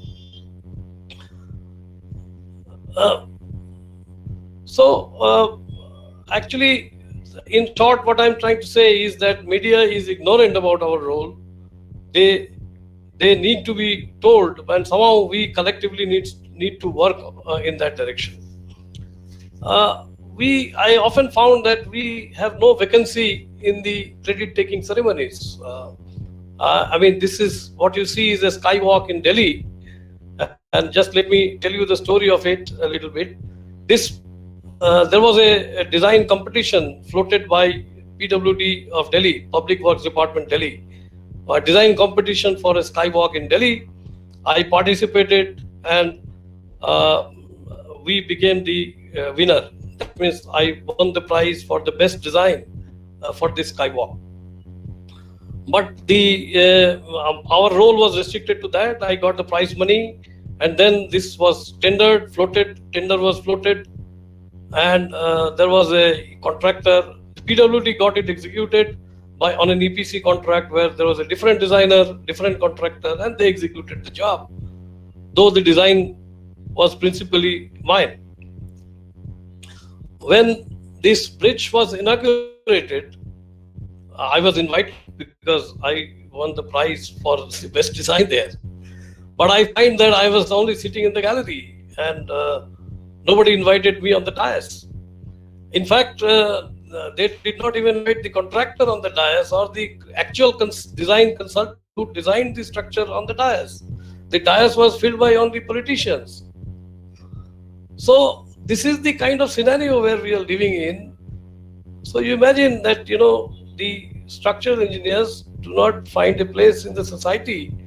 It is not recognized. And this is where we need to really work towards and find our place. We have to find a place on the dais. It is important. And the reason why it is important is this picture. You see, this was taken, this is a picture from the newspaper. You can see the politicians fighting to get a seat in the podium for signature bridge inauguration. Why do you think the politician wants a seat in the podium? Because it is important to be in the podium, to be in the limelight, and that is important. We need to recognize that. I'll give you one more example of this, person called Andy Grove. He was the former CEO of Intel, 1936 to 2016. At that time, the computers the IBM computers were in place, selling like cakes, and people used to know IBM only for computers. Nobody knew that the microprocessor inside is that of Intel. Nobody knew that. This gentleman who was CEO, he realized very soon. Then he suddenly sort of took a business decision that henceforth the microprocessor of Intel will not be sold to anybody unless they put a logo on the front of the computer that Intel inside. And after that, any computer you open today, you find that Intel inside logo is there in the computer in the front. So it is a policy which this gentleman has taken in Intel as a former CEO of Intel, that visibility is important. And that visibility is provided. Today, you see any computer, you will see that at least this sticker is there already in front of the computer always. So that is what is important. I wish that any building that we see, when I enter inside the building, whether it's a tall building or a short building, I want to see a signage where it is mentioned who is the architect, who is the engineer, who is the structural engineer. All I can see in any tall building or any major hospital building is who has inaugurated this particular building and not who has designed, structural designer and the architect's name is not there. That is what we need to change. Another problem with we structural engineers is that we are getting very low fees. Our fees are absolutely not in tune with the kind of responsibility that we take. Take, for example, the case of a building which we design and we become responsible for the safety of that building till that building lasts or till the designer lasts. But this building we design for a fees maybe meager 0.5% or 0.6% or 0.3% maybe, it depends. But this building and that too of the construction cost, only the civil work cost. Once the building is completed, the builder, sells it and he gets maybe 5 to 6% every time he sells on the finished product cost. And he has no responsibility after he simply earns money to the tune of 5-6% for selling the building from one hand to the other hand.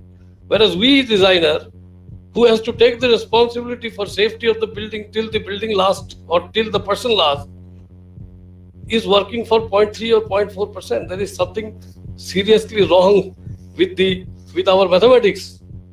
And this is what is the problem. And this is why many brightest minds in our field are living and pursuing alternative careers, and they are not interested in structural or civil engineering or structural engineering. And therefore, it has a cascading effect, you see. Unless our profession is attractive to the young generation, they will not come to this profession, in spite of the fact that this is a very noble profession. It is no less noble than the profession of a medical profession. I mean, we are actually working for the society at large, if you really look at it that perspective. I believe we structural engineers are also treated like poor artists. This is just a satire. So to summarize the section 2, I would say that we structural engineers need to go social, connect more with the civil society and public at large. We need to talk about our profession in public rather than within ourselves only, and celebrate our success with civil society. We need to have good connection with media as well. People need to know what we do and what is the difference between an architect and a structural engineer. We need to improve our understanding about human engineering skill and human psychology. These subjects are not taught in engineering curriculum, unfortunately, but we deal with human beings day in and day out. So a good understanding of the human engineering skill is extremely important. So having discussed these two aspects, let me now go into the art and technique of getting what we deserve. We have understood that ours is a amazing profession. We have also understood what our weaknesses are, what our problems are. Now let us discuss about the most important part. This is the most important part of my presentation. That is, just sorry for this intervention. That is, what should we do now? So I would say that, we must focus now on human engineering skill, which is not taught in our colleges, but nevertheless we deal day in and day out with humans, and therefore human engineering skill should come naturally to us. But at the same time, we need to know which are the areas of human engineering skill we need to improve to be successful in our profession. We need to celebrate our success with the civil society. We need to improve our communication skill and the art of public speaking. That is one area where we structural engineers, I'm sorry to say, we are lacking. Architects are far better in communication, in the art of public speaking. In fact, it comes from their college days. In their academic institution itself, they are taught to sort of present their cases, and therefore it comes naturally to them. It doesn't come naturally. We are introverts. Most of the time, we do not speak in a debate, I found. We need to think differently, and we have to nurture our artistic sense. And last but not the least, is that we need to stick to our core values. I think Professor Ravi Sinha talked about it in the end. Professional integrity, professional competence, and the loyalty and discipline. These are extremely important. So I will just quickly touch upon that. Briefly, I will tell you that there are studies which says that there is a study carried out in the Carnegie Institute of Technology, which says that 85% of your professional success is due to skills in human engineering and not your professional competence. So therefore, while professional competence is important, but that only contributes to 15% in your success. What contributes more is your human engineering skill, the art of talking to your client, to your subordinates, to your colleagues, the art of dealing with people, and the kind of confidence which you give to your counterparts in the profession. It is all human engineering skill. We need to really celebrate our role models. If we want people to know about us, firstly, we need to talk about those people in our profession who are successful, who have huge contribution to the profession, and we need to talk about it in public. And just to give you an example, you see Dr. Sridharan, Professor M. Visvesvaraya, Mr. Mahendra Raj, Dr. T.N. Subbarao. These are the 4 Indian people I've put here. and they have immense contribution to the profession. How many of us know about them? I'm telling you, within ourselves also, very few people will know about the contribution that Mahendra Raj ji made. He is a doyen of our profession, and his contribution to the society is immense. But still, he has not received any civilian national award of Padma Shri or Padma Bhushan so far. Why? Because people do not know his contribution. Mr. Sridharan, Dr. Sridharan, of course, is Padma Shri. He got his Padma Shri in 2001 and Padma Vibhushan in, I think, 2008 or 2009. So at least I'm proud that we have one person who in the recent times have been recognized, whose contributions have been recognized. But Dr. Subbarao, T.N. Subbarao, a doyen of structural engineer and civil construction engineer, huge talent. Mr. Mahendra Raj, they are not so well known in the society, and we have, like many people, I mean, there are many other people whose photograph is not here. I'm just, because of paucity of space only, I have shown these three. There are many such people whose contribution is immense. We must talk about them.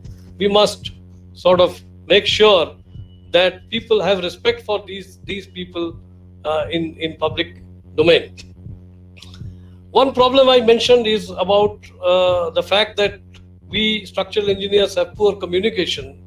We shy away from public speaking. If we want people to know about us and our work, we need to improve this. And I think there are many platforms by which we should do that.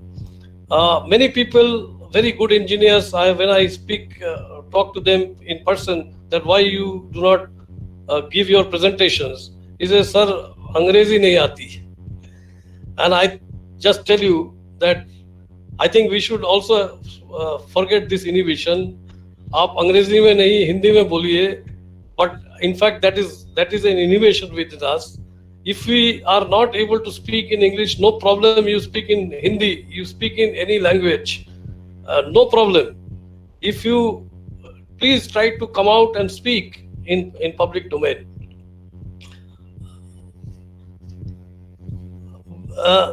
So many engineers, I mentioned about it. Now, third thing is to nurture your artistic sense in structural engineering. I think that is one area where also we need to improve, because many a time I find that structural engineers think that their job is only to, calculate bending moments and shear forces and give some dimensions. Aesthetics is not their domain. It should be done by the architects. But I can tell you that there are many structures where architects are not involved. For example, when we design bridges, we don't have architects with us. It is the engineer only who has to come out with the design of bridges which are aesthetic. Aesthetics is very much it should be very much an integral part of engineering. We should not think that is the job which is somebody else's domain. Even if we are working with architects in buildings, we must respect the need for aesthetics when an architect is saying, and try to sort of come out or inculcate this sense of artistic sense in ourselves. I think this will help a lot if we do that. Another thing is an example of Apple, a computer. I think a lot of lessons to be learned from this particular organization. Everything Apple does, if you see carefully, they actually challenge the status quo. They believe in thinking differently. They advertise like that, and they work the way they give their product. It gives a very clear image that they want to show that they think differently. They make their products which are beautifully designed, completely different from the other computers. I'm not a promoter of Apple, by the way. The reason why I'm giving this example is, I will tell you, because we structural engineers, we need to also learn from the strategy of Apple and make sure that the structure that we do, they are different. We must put our thinking to make the structure different. There should be something unique about our structures that we do, so that, I mean, in other words, we must give a very high quality of service. The strength of Apple is that they give a very high quality of service, and that is how although their price is very high, people don't mind buying. I mean, they have their own market. So, as a structural engineer, if you improve the quality of your service, you don't have to worry about the fees. People will come and offer fees to you. You don't have to negotiate. I mean, they will negotiate with you. That should be the strategy as a structural engineer when you're working. And finally, I would say that, this is the most important part which Professor Ravi Sinha also in the concluding remark mentioned, that is the professional integrity, ability, and the loyalty or the trust. These are, I would say, 3 core values which every structural engineer needs to follow in their career to succeed. And what is not mentioned here, the 4th trait, I would say, is the punctuality. Now, what is integrity? Let us understand this. Integrity doesn't mean only merely honesty and absence of corruption. That is not. This is of course required, but that is not alone sufficient. Engineers must have high moral values. Many organizations, let me tell you, even in our organization, when we hire a person, we see, of course, his qualification, his experience, but when we interview or when we try to find about that person, what we look forward is whether the fellow is having the integrity or not, wherever he worked before, whether he is trustworthy, whether he can be relied upon. And this is one of the most important traits that you need to develop as you grow in the profession. You see, you understand that in a organization when we are working, ultimately the owner is going to rely on you only when you are trustworthy. Howsoever good professionally you are, if your integrity is questionable, then the owner will not, or your boss will not share many of the information with you. So integrity is extremely important trait which I think every engineer must inculcate in him and show it. And he should be a person, for example, in an office, you must know that there are maybe few people whom you say, okay, this fellow can be relied upon, so give this job to him. So integrity is important. Professional competence is no less important. Professional competence is required as you grow. But you see, when you are coming in an organization, even if you are professionally less competent, doesn't matter, but you should have the willingness to learn. And once you develop your skills, professional skills in the subject that you do, then what happens is that your superiors or your bosses, they start patronizing you, and your subordinates will start sort of worshipping you. You will be absolutely lifted, and that in fact helps you to improve by yourself, because you cannot fall in your own eyes. I mean, you create a standard for yourself so that you got to improve. You will be under pressure, peer pressure to improve yourself, because you can't fall in the eyes of your boss, and nor can you fall in the eyes of your subordinates. So professional competence, if you improve upon yourself and bring to a position where you are sort of looked upon, that helps you to in fact improve further. So I would say professional competence is a very, very important trait. Punctuality and loyalty, I mentioned integrity and loyalty, they are of course interrelated. The fourth part is the punctuality. And the punctuality is also very, very important. The main thing in the punctuality is to sort of respect others' time. I mean, your time is important, but if you follow the principle of respecting others' time, that means punctuality. If you have many a times as a consultant, I go to some client and at 11 o'clock scheduled time, I go there. The boss is so busy, the clients, that he comes after about half an hour to the meeting. I mean, Many a times it happens. So I think punctuality is very important in whatever position you are, whatever. If you maintain punctuality in your work style, then even the commitment that you give to your clients regarding the submission of design, submission of drawings or activity milestones, you have to follow that. And if you really feel that that is important, then you will do it in a timely manner. That will help the client to trust you, and that will also help you to sort of improve your image. And in the end, the professional fees, in the next project, you don't have to negotiate with him the professional fees. Now, one thing is, I know that it is much easier to preach about these kind of things, integrity, punctuality, and ethics, but not always possible to practice. As a young engineer, when you join an office, you may find that in the work environment, a senior is asking you to manipulate data. Many a times it happens. Procurement of service agencies and material, etc., they try to manipulate.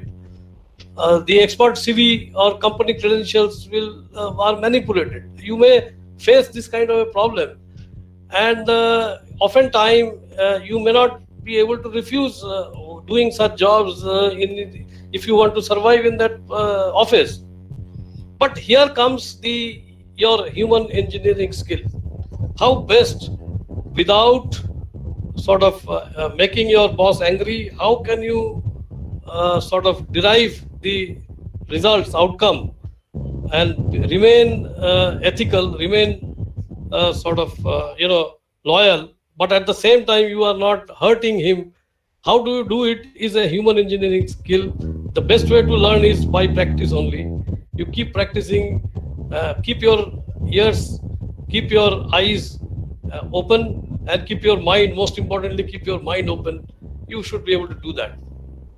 There are some organizations I know where the system is there to nurture this culture of integrity. I know of 2 or 3 organizations, don't want to name them here in public, but most of the organizations this is missing. So to summarize, I would say that areas where we structural engineers need to improve is to focus on human engineering skill, to celebrate our success story with the civil society, and to promote works of our role models, to improve the communication skill and the art of public speaking, to think differently, to nurture our aesthetic sense, and to stick to the 4 cardinal pillars of success, which is integrity, professional competence, punctuality, and trust. So I come to the last part, which is the roles and responsibilities of structural engineers. It's just a wish list because we are nowhere near. But I think our aim, these are our aims and targets. I would like to see the structural engineers to be broadly recognized and admired by the public for saving lives, protecting property, preserving the past, and building the future. The structural engineers are sought out as a policy leaders and problem solvers in all matters of community. We should have a say in the societal matters, and to have the say, we have to do a lot of work. Structural engineers initiate and lead the development of emerging and exponential technologies. We celebrate our profession with high-profile events where they cultivate passion, enthusiasm, and for what we structural engineers do. Structural engineers education includes public speaking, marketing, human psychology, and architectural engineering as well. Structural engineering attracts the most talented and the brightest students from leading institutions. This is our dream. Structural engineering fees and compensations reflect the profession's immeasurable contribution to humanity. And last but not the least, structural engineers appear as inspiring characters in popular culture. With this, I would like to just end by giving a final remark. Let us as engineers get back to responsible engineering in the real sense of the word for the benefit of a sustainable and resilient world for humanity. Thank you. Thank you for, I think I've exceeded the time a little bit. Thank you so much, sir, for highlighting the very important, which I always say you, very important points you have highlighted in your presentation. So what are the role and responsibilities? We know there's always a lacuna many people do not understand who an architect is and who a civil engineer is, especially who the structural engineer is. So that differentiation, we have to ourselves make it in the society. And you have very pinpointedly pointed out what should be, how we should proceed further, your wish list. Thank you so much. I now request the participants, if any of the participants would like to share his or her view. So you may kindly unmute yourself and you can ask Alok sir your queries, if any.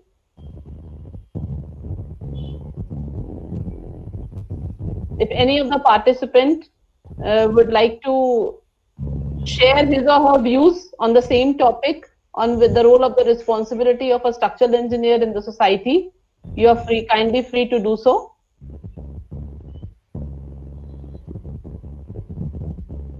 So I think, sir, we are not having any queries from our, and everybody is thanking you for, there are the things that you have pointed out. Everybody knows, but everybody does not speak it out. So on behalf of Delhi Technological University and NIDM, I take this opportunity to once again thank you. Thanks for sparing your valuable time and sharing the role and responsibilities of a structural engineer. So please accept this certificate as a remembrance from NIDM and DTU in the short-term training program on structural audit for seismic safety, earthquake safety. Thank you so much, Shilpa, for this. It's a great honor, as I mentioned, to always participate in any program in the institute. And I thank NIDM and DTU for giving me this opportunity. Thank you so much, sir. Thank you. So we come to the end of the second session. And again, we'll start after 15 minutes. At 4 o'clock, we will start with the next presentation. Let's have a break of 10 minutes. And sharp at 4, we will start with the third session of the first day. Looking forward, I request all of you to please be online and do not exit the meeting. You may take a break for 15 minutes and we'll be back at 4 o'clock. Thank you so much.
Salila, shall we start?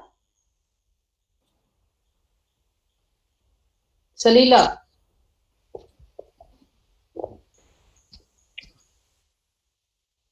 Salila, are you able to hear me? Ma'am, एक बार call. I'll just connect. Okay. I'll just try to connect her. Yes, please.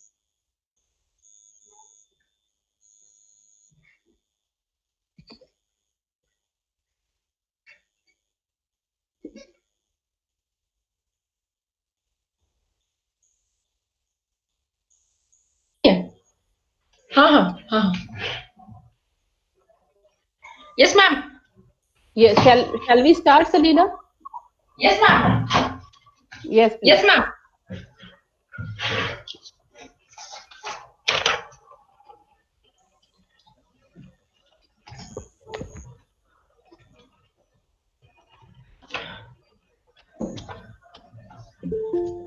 Shall I start? Yes. Welcome back to the third and last session for today. Our next speaker is Dr. Shilpa Paul. So without further ado, I'll take the privilege again to introduce her to you all. Dr. Shilpa Paul is Associate Professor in Department of Civil Engineering, DTU. She has completed her bachelor's from Thapar Institute of Engineering and Technology, Patiala, master's from Punjab Engineering College, Chandigarh, and PhD from IIT Roorkee in Earthquake Engineering. Her area of expertise are 2D and 3D seismic analysis of dams, seismic slope stability analysis, damage reduction in buildings, biofortified concrete, and green materials in construction. Having supervised over 118 students at postgraduate level and 4 students for PhD, she has published over 70 technical papers in national and international journals and conference proceedings. Having organized plethora of training programs and workshops, she has immense experience in teaching of about 12 years, consultancy, and as administrator. She is also the member of various institutional bodies. And today, she has shed light on seismic conceptual design and of buildings. Ma'am, it's an honor to welcome you, and I request you to share your expertise with us. Over to you, ma'am. Thank you, Salila. A very good afternoon to all of you. We have already listened to 2 of our experts today, so who have put light on an overview of what is the state of art of the challenges we are facing in the seismic safety of the built environment in the Indian scenario by Professor Ravi Sinha, and the role and responsibilities of structural engineer by Alok Bhaumik sir. I am here to present what are the basic conceptual design of buildings with respect to earthquake engineering or a seismic activity.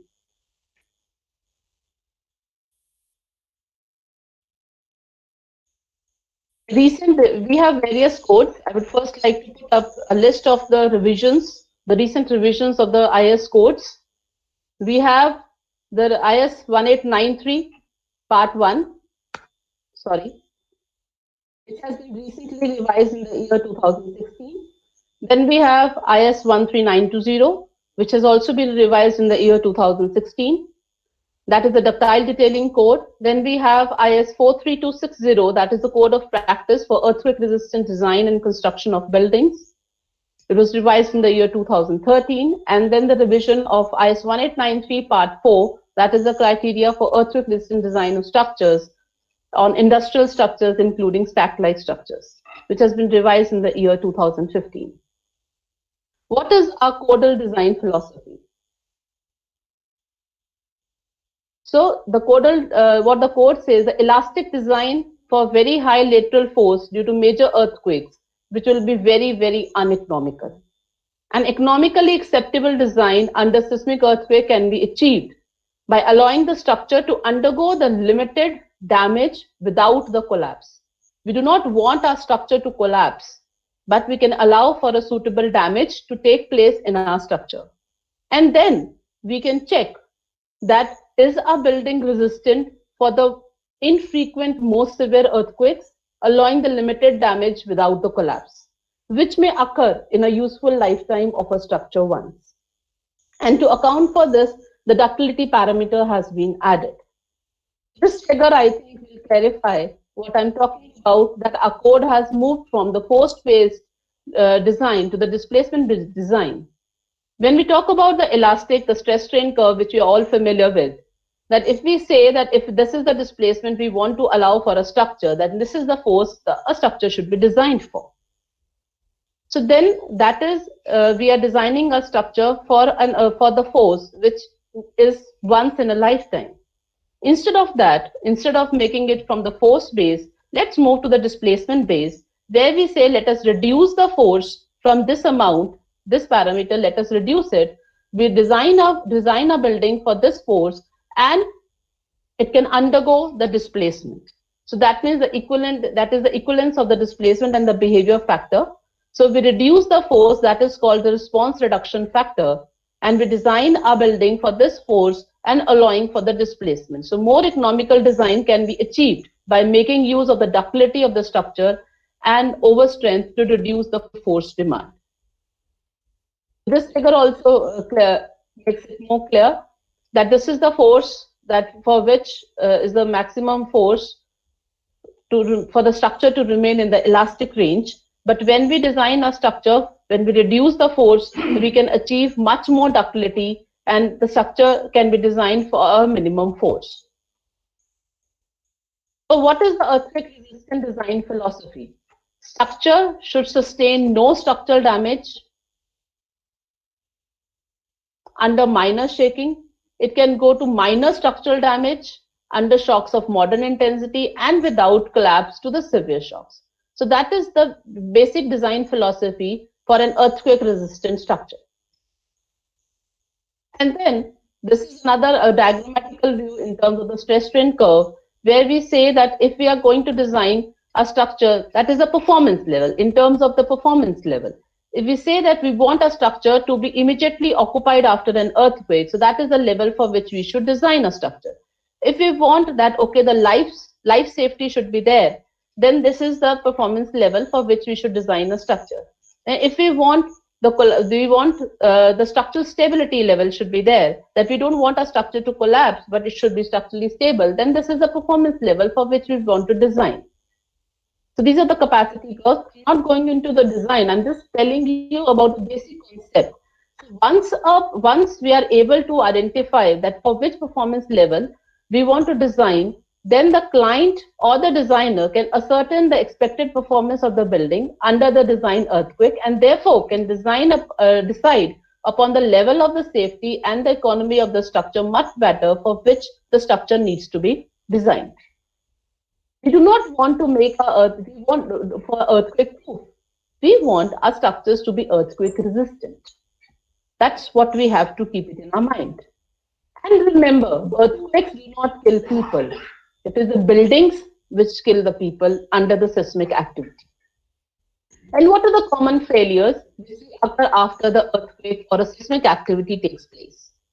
This is a famous picture of after the Andaman earthquake of 2004, where we see that what type of the structural damage, the liquefaction phenomena was there, the out of plane failure is there. So how the damage of the structure took place. This is another example of the building which was tilted by the ground failure, which was caused by the liquefaction after the Kobe earthquake. So the building is standing, but there is an overturning of the building because the liquefaction phenomena has taken place, and liquefaction is when the soil, in the layman language, flows like a water. The shear strength loses. So everything is gone beneath it. And there is an overtilting of the building that is taking place. And that was by the liquefaction factor after the Kobe earthquake. Another example, where the building tilted by the ground failures, which was caused by, again, the liquefaction factor after the Niigata, Japan earthquake. So you can see that there is an overtilting of the buildings which has taken place. The building is intact, but because of the liquefaction factor, there was a tilting of the building, entire building.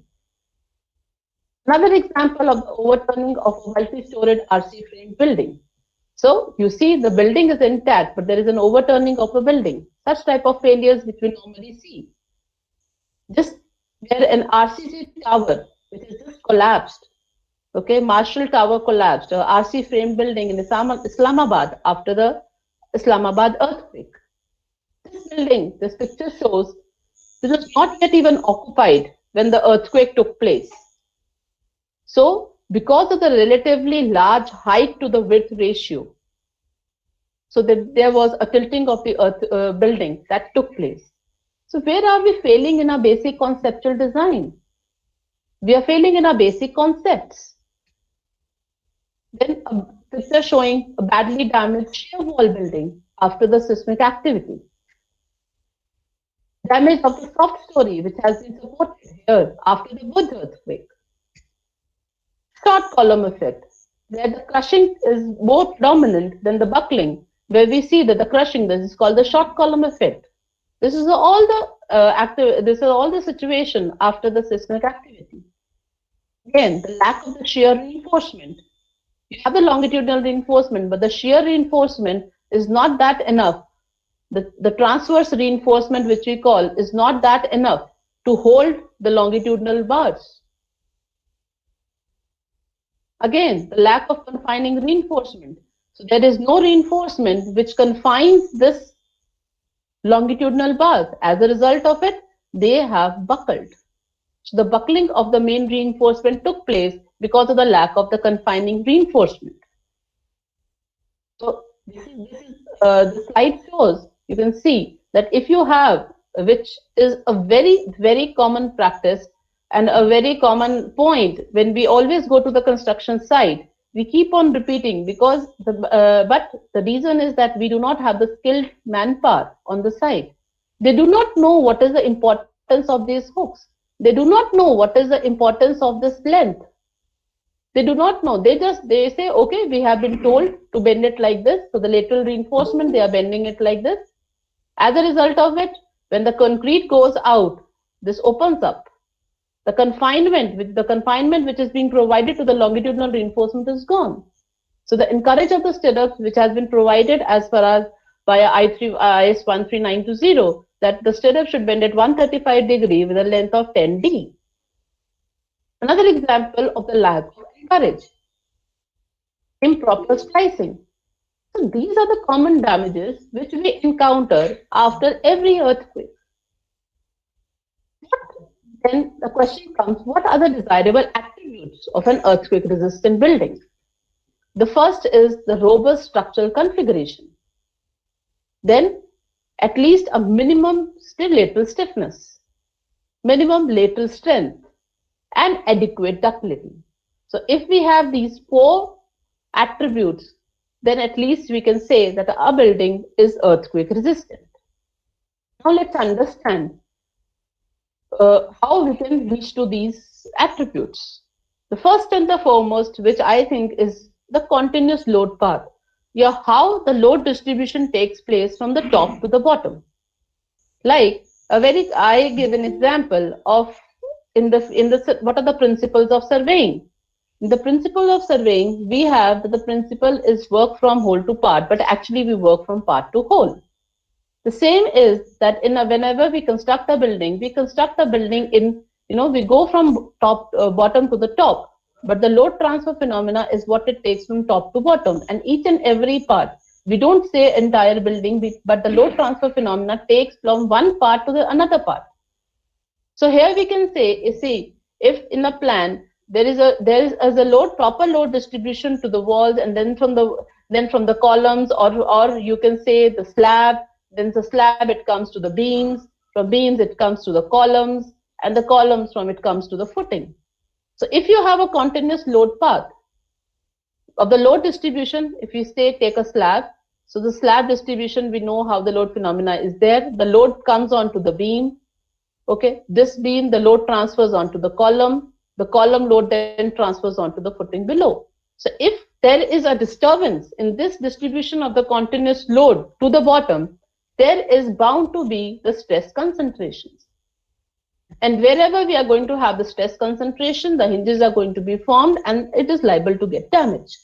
So the basic conceptual design, the first parameter that comes onto my mind is a continuous load path which should be there in every structure which we are designing. Then the site selection.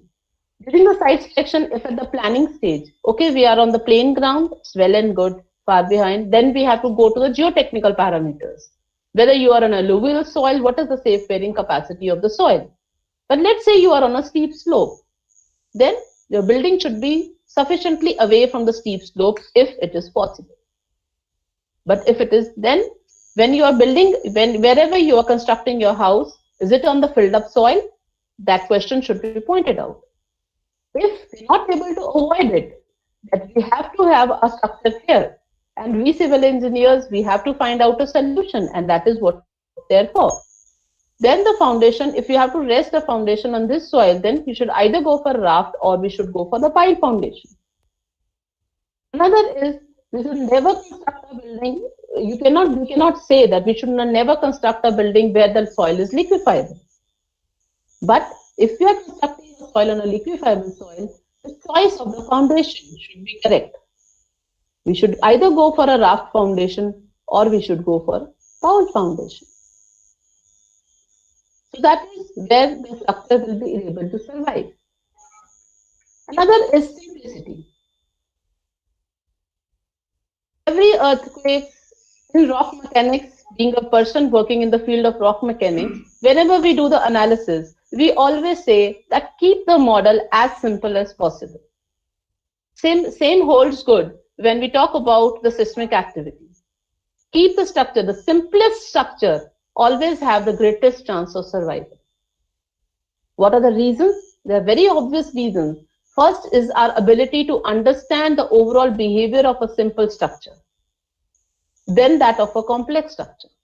Second is our ability to understand a simple structural detailing, which is considerably easier than that for the complex structures. The slide shows what are the recommended shapes with respect to the simplicity and what are the not recommended shapes of the building in plan. But that does not say that you should not go for a T shape or a L shape or a plus shape building. We have to have a solution for this.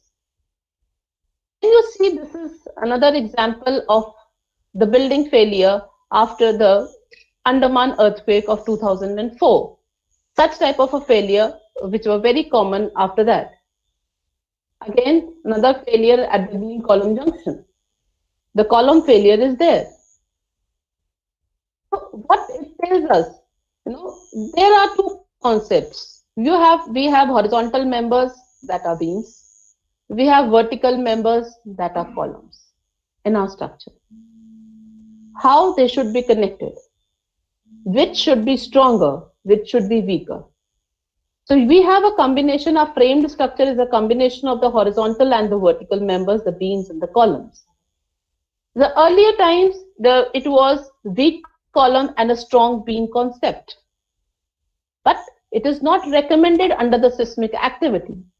The reason being, if the column is going to fail, whenever a column is going to fail, so the plastic hinges are going to be formed here, and there is going to be the lateral movement, and if your ground is going to fail, your entire structure above is going to fail.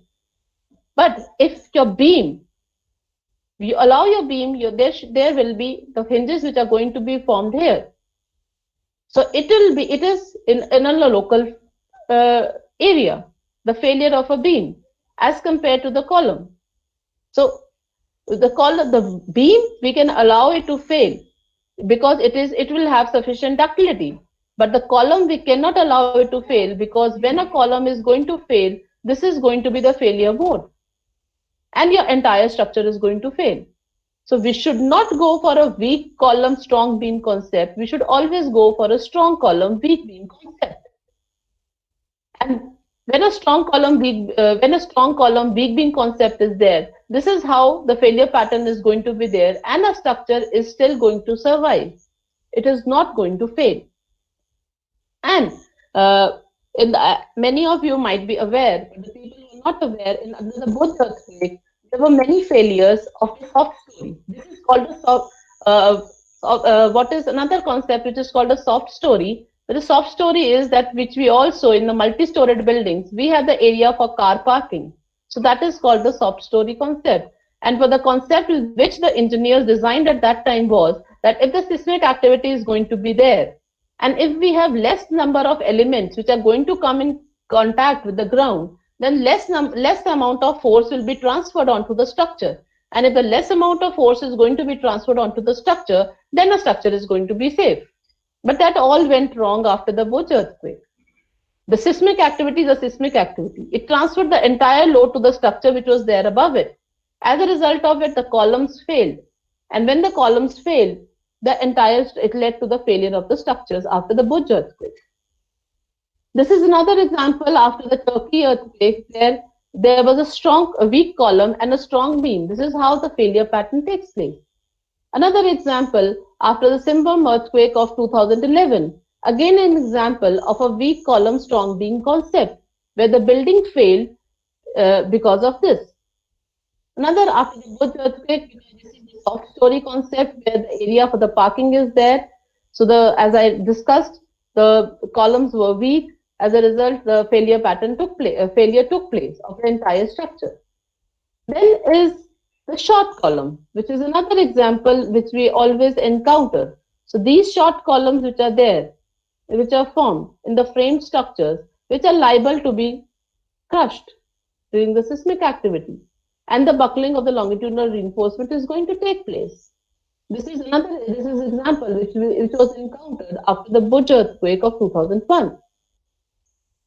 The transverse reinforcement literally opened up, and the buckling of the longitudinal reinforcement took place. Then moving on to the regular and the irregular configurations, both in plan and in elevation. Now, plan irregularities, when we talk about the building with the, again, simpler regular geometry and uniform distribution of mass and the stiffness, both in plan and in elevation, will suffer much, much less damage. But the problems are these irregularities. If we have these irregularities, that is the torsional irregularity, the re-entrant corner, the excessive cutout openings, the out-of-plane offsets, which I'm going to discuss in my future slides, are the problematic areas where a building is not going to perform well under the seismic activity. Desirable configurations under the seismic activity in terms of the mass and the stiffness are when the center of mass and the center of stiffness of a building are going to coincide. This is how the movement of the building is going to take place if this is the direction of the seismic motion. But when your center of mass and your center of stiffness of your building is not going to coincide, it is going to lead to the eccentricity, and that is how the movement is going to take place under the seismic activity. So the torsion is going to come when this type of phenomena is going to take place. What are the desirable configurations whenever we are going for the planning stage is how to place your core walls, how to place your outer walls, how to place your columns, how to have your beams, such that your center of mass and your center of stiffness should coincide. That is the desirable configuration under the seismic activity. But what our code says with respect to the torsional irregularities, when the maximum horizontal displacement of any floor in the direction of the lateral force at one end is more than 1.5 times its minimum horizontal displacement, the other end is called, it comes under the category, if this is there, it is a torsional irregularity. And if this irregularity is there, then it is bound to, attract more of the seismic forces at the point of discrepancy, and it is liable to damage that particular area. Re-entrant corners. A code gives certain descriptions. I will not detail out much on it because Mr. Arun Kumar from Bureau of Indian Standard is going to highlight upon what are the codal recommendations, but some of the points which I need to explain with the irregularities, that only I am doing in my presentation. Re-entrant corners. So if, like say, you have a L-shaped building, so if the projecting wing of the building are flexible, it can cause significant damage at the areas that is the corners. What is the solution? A very, very basic concept, go for a seismic joint. Go for what is called the broken layout concept. Instead of having a building in the L shape, okay, we want a building in the L shape, so let us go for a broken concept. Let us provide a seismic joint at that point. And how it is going to help us? It is going to help us in better structural detailing at that point of junction. we can better strengthen it. We are having our shape H only, but it is only a point of making a seismic joint. So this is a very basic concept we are going to apply, and then we can go for any planar configuration. Or the solution is provide stiff elements at the ends to avoid any deformations. And another solution is detail out the region to accommodate the problem that you do not have such type of problem. Your structure is so stiff that you are not going to have any damages. Then again, coming to the plan, asymmetry, as I said, simple and symmetrical. So again, don't go for TEL, U, strip tape. Let's go for a broken layout concept, providing a seismic joint, so that to attract less amount of the seismic force. Another irregularities I have talked is the opening in the slabs. So the openings, the cutouts, the openings that we have. So what happens? It results in the flexible diaphragm action. As a result, the lateral force is not shared properly and in proportionate by the frame and the vertical members in relation to their stiffnesses. As a result, again, the point of attraction of the seismic activity, seismic forces is there, where the stress concentrations will be more and there will be failures. So our code recommends that what opening is allowed and what amount of opening is not allowed. Again, in terms of the offsets, out of plane offset in terms of vertical members. Whenever the structural walls or the shear walls, structure walls in the new code, the structural walls is the replacement of the word shear walls, or frames are moved out of plane in any story along the height. So that is the out of plane offset. So that the codal recommendations are there with respect to that. The non-parallel lateral force system. So these are the irregularities. If we can avoid such irregularities in our structure, then our structure is going to behave or under the seismic activity good enough. It is going to be earthquake resistant if we do not have such type of irregularities. Non-parallel lateral force system.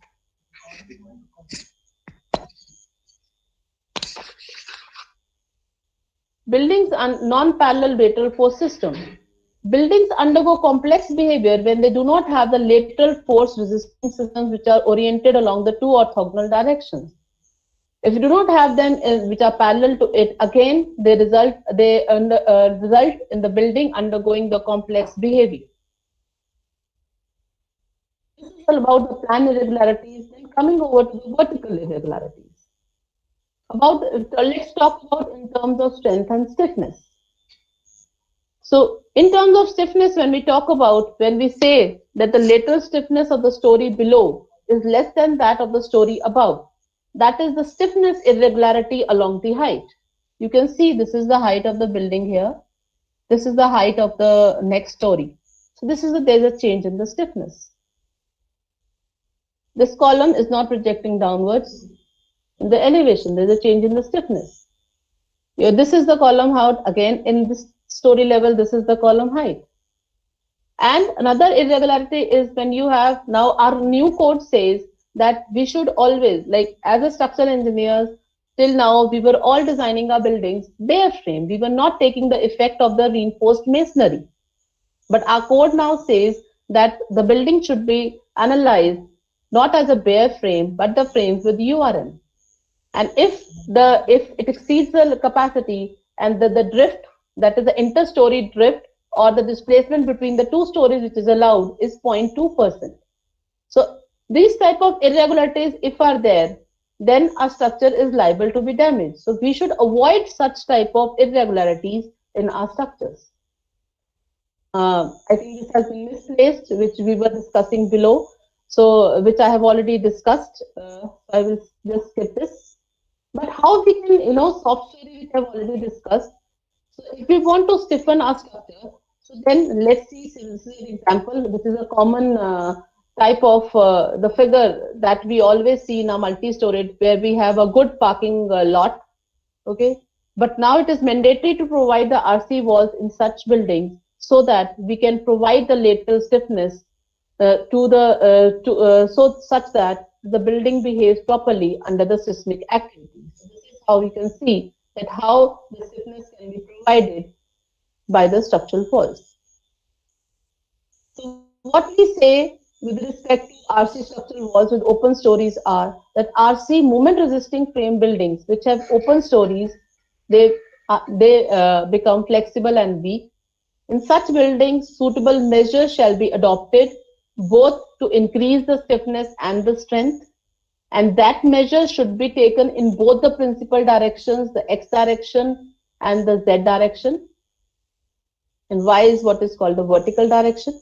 And that can be achieved by providing either the RC framed structural walls or go for the bracing system in the selected base.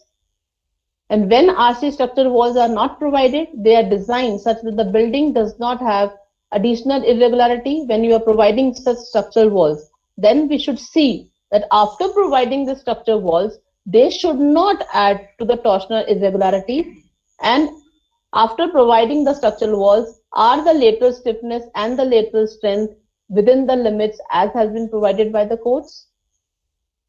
Now, when the RC wall plan density of the building should be at least 2% along each principal direction in all the 3 seismic zones, 3, 4, and 5. I think we all are aware of that our India is divided into 4 zones, zone 2, zone 3, zone 4, and zone 5. And zone 5 being the most vulnerable and zone 2 being the least vulnerable. And how to design these structure walls? They should be designed and detailed as per the ductile detailing code, that is IS 13920. Then another irregularity that can be there, that can be in terms of the mass irregularity. When the mass of one floor is greater than 150 of the mass below. So you see, if you suddenly place a swimming pool at the top, which is very common in the hotels, so immediately there is a difference in the mass at this floor and the difference in the mass above. Again, for some commercial activity at one floor there can be additions of in terms of, like people have even the swimming pools in the mid-story of the hotels.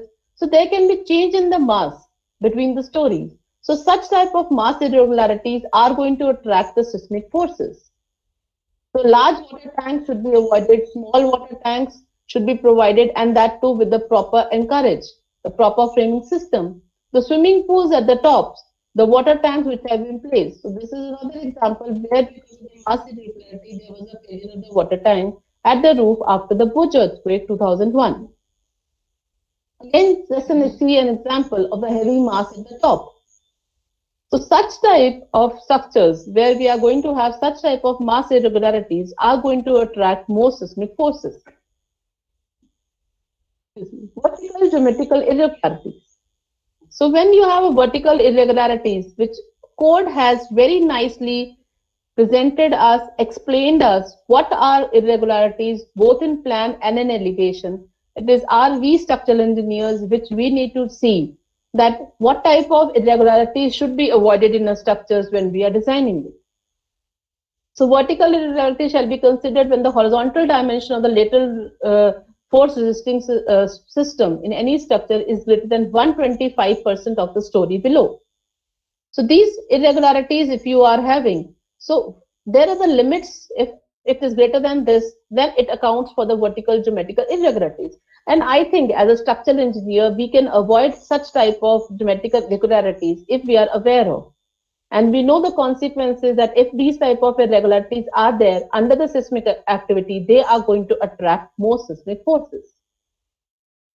Then another type of discontinuity is in-plane discontinuity in the vertical element resisting lateral force.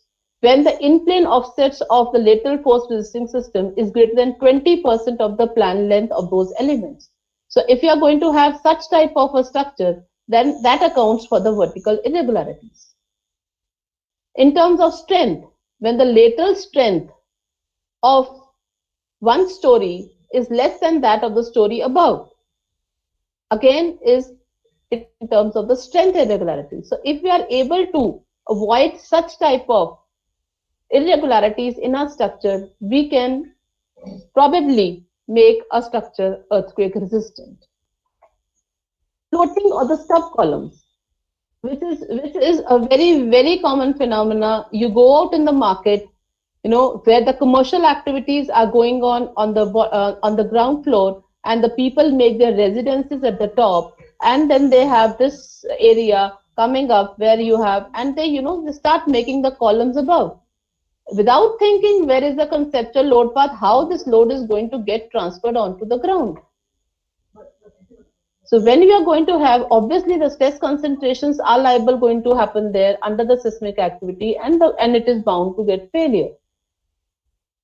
Then talking about the general shape of the building, we should not go for much slender structures. So we should always keep the H/B ratio less than 4, and this is a more preferable configuration, because a sudden change in any lateral stiffness should be avoided like this. Instead, we can go in this way. General shape, which we have already discussed, providing the seismic extension joint. Then the two buildings, they should be placed at a sufficient gap, because if they are not going to be placed at a sufficient gap, then the action which is called the ponding is going to take place. Buildings may at times move in opposite direction because they have different periods, and they will vibrate. They will not vibrate in phase. One will vibrate this side, another vibrate this side. That is out of phase behavior. But at times the building may move towards each other, leading to the hemming action and called the ponding of one building over the another. A very common phenomena which is there after the seismic activity. Then again, projections, another very common phenomena which we all see in our surroundings. Let's talk about the surroundings where we people are staying. When we daily go to the market, we see such type of large overhangs. The overhangs, they are extending the parapets. They are without understanding, they are just providing the bracing in terms of the steel bracing, one on this side, another on this side, and they think, okay, they have provided the sufficient stability to whatever they are constructed on the top. But this is okay, this is acceptable under the static conditions. But under the earthquake conditions, they are liable to attract more seismic forces. So such type of large overhang and projections attract more, and they should be avoided. The height of the parapet should be small, and it should be properly secured to the building. It should be properly designed. So these are the common failures of the parapet collapse after the Loma Pista earthquake.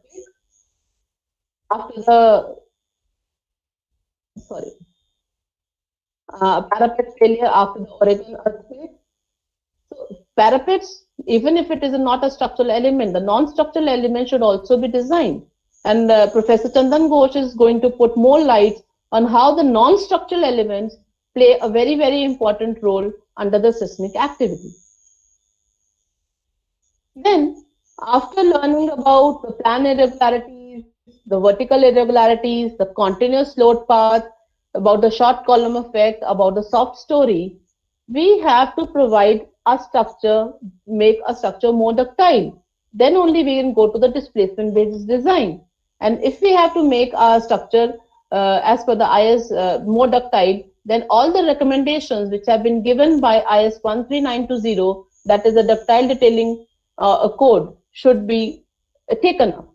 Because you can see this is a very good example, and Mr. Paul Priestley has very rightly said that observations of the building responses in actual earthquakes indicated that the lack of strength did not always result in the failure, provided the structural strength could be maintained without excessive degradation as inelastic deformations developed. The structure would survive the earthquakes. You see, original chain. If we make this part more ductile, that means if it is going to be stretched, then the structure can take up that load and the yielding of that element takes place. So this is what is ductile. And all of us understand the word ductile with the mild steel and the cast iron behavior. A mild steel, this is the stress strain curve of a mild steel, and this is the behavior of a cast iron. The stress strain curve of the cast iron is just abrupt, whereas there is a yielding region in a mild steel. So similar is the behavior of a structure. If you are going to make a structure ductile, the performance of a structure it can undergo a large amount of displacement and take up much force. But if we are going to make a structure brittle, then it is just going to break like the flash of cards. A structure is just going to fail. So that is the importance of the ductile failure, that we should make our structure more ductile. So that is about the conceptual design. But apart from all this, this is what we see in our real life. You know, we have the beams coming from here, but it is gone. I think what the mason was thinking, or what we call a mistri was thinking, he made a beam here and he forgot to make the beam entire here. How is the load transfer going to take place? Making a lintel beam here and he forgot to make the beam entire here. How that load transfer phenomena is going to take place? Excuse me, I think I have to erase this.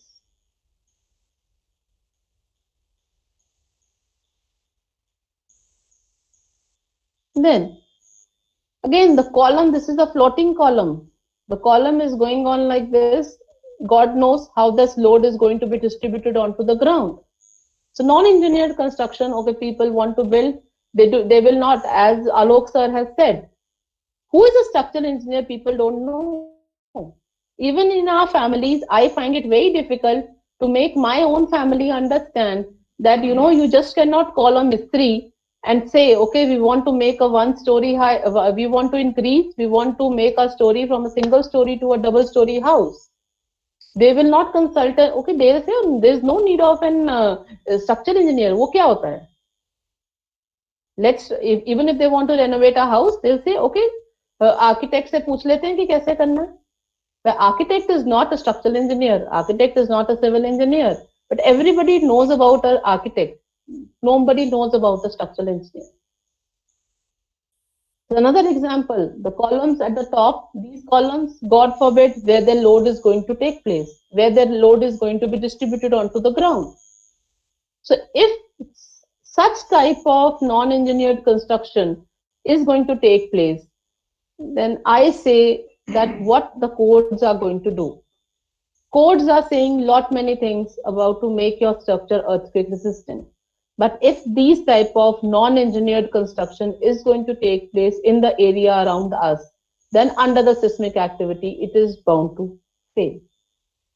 Another example, the building with no columns at the upper floor. This is only the column, okay, this is a small beam of minimal depth.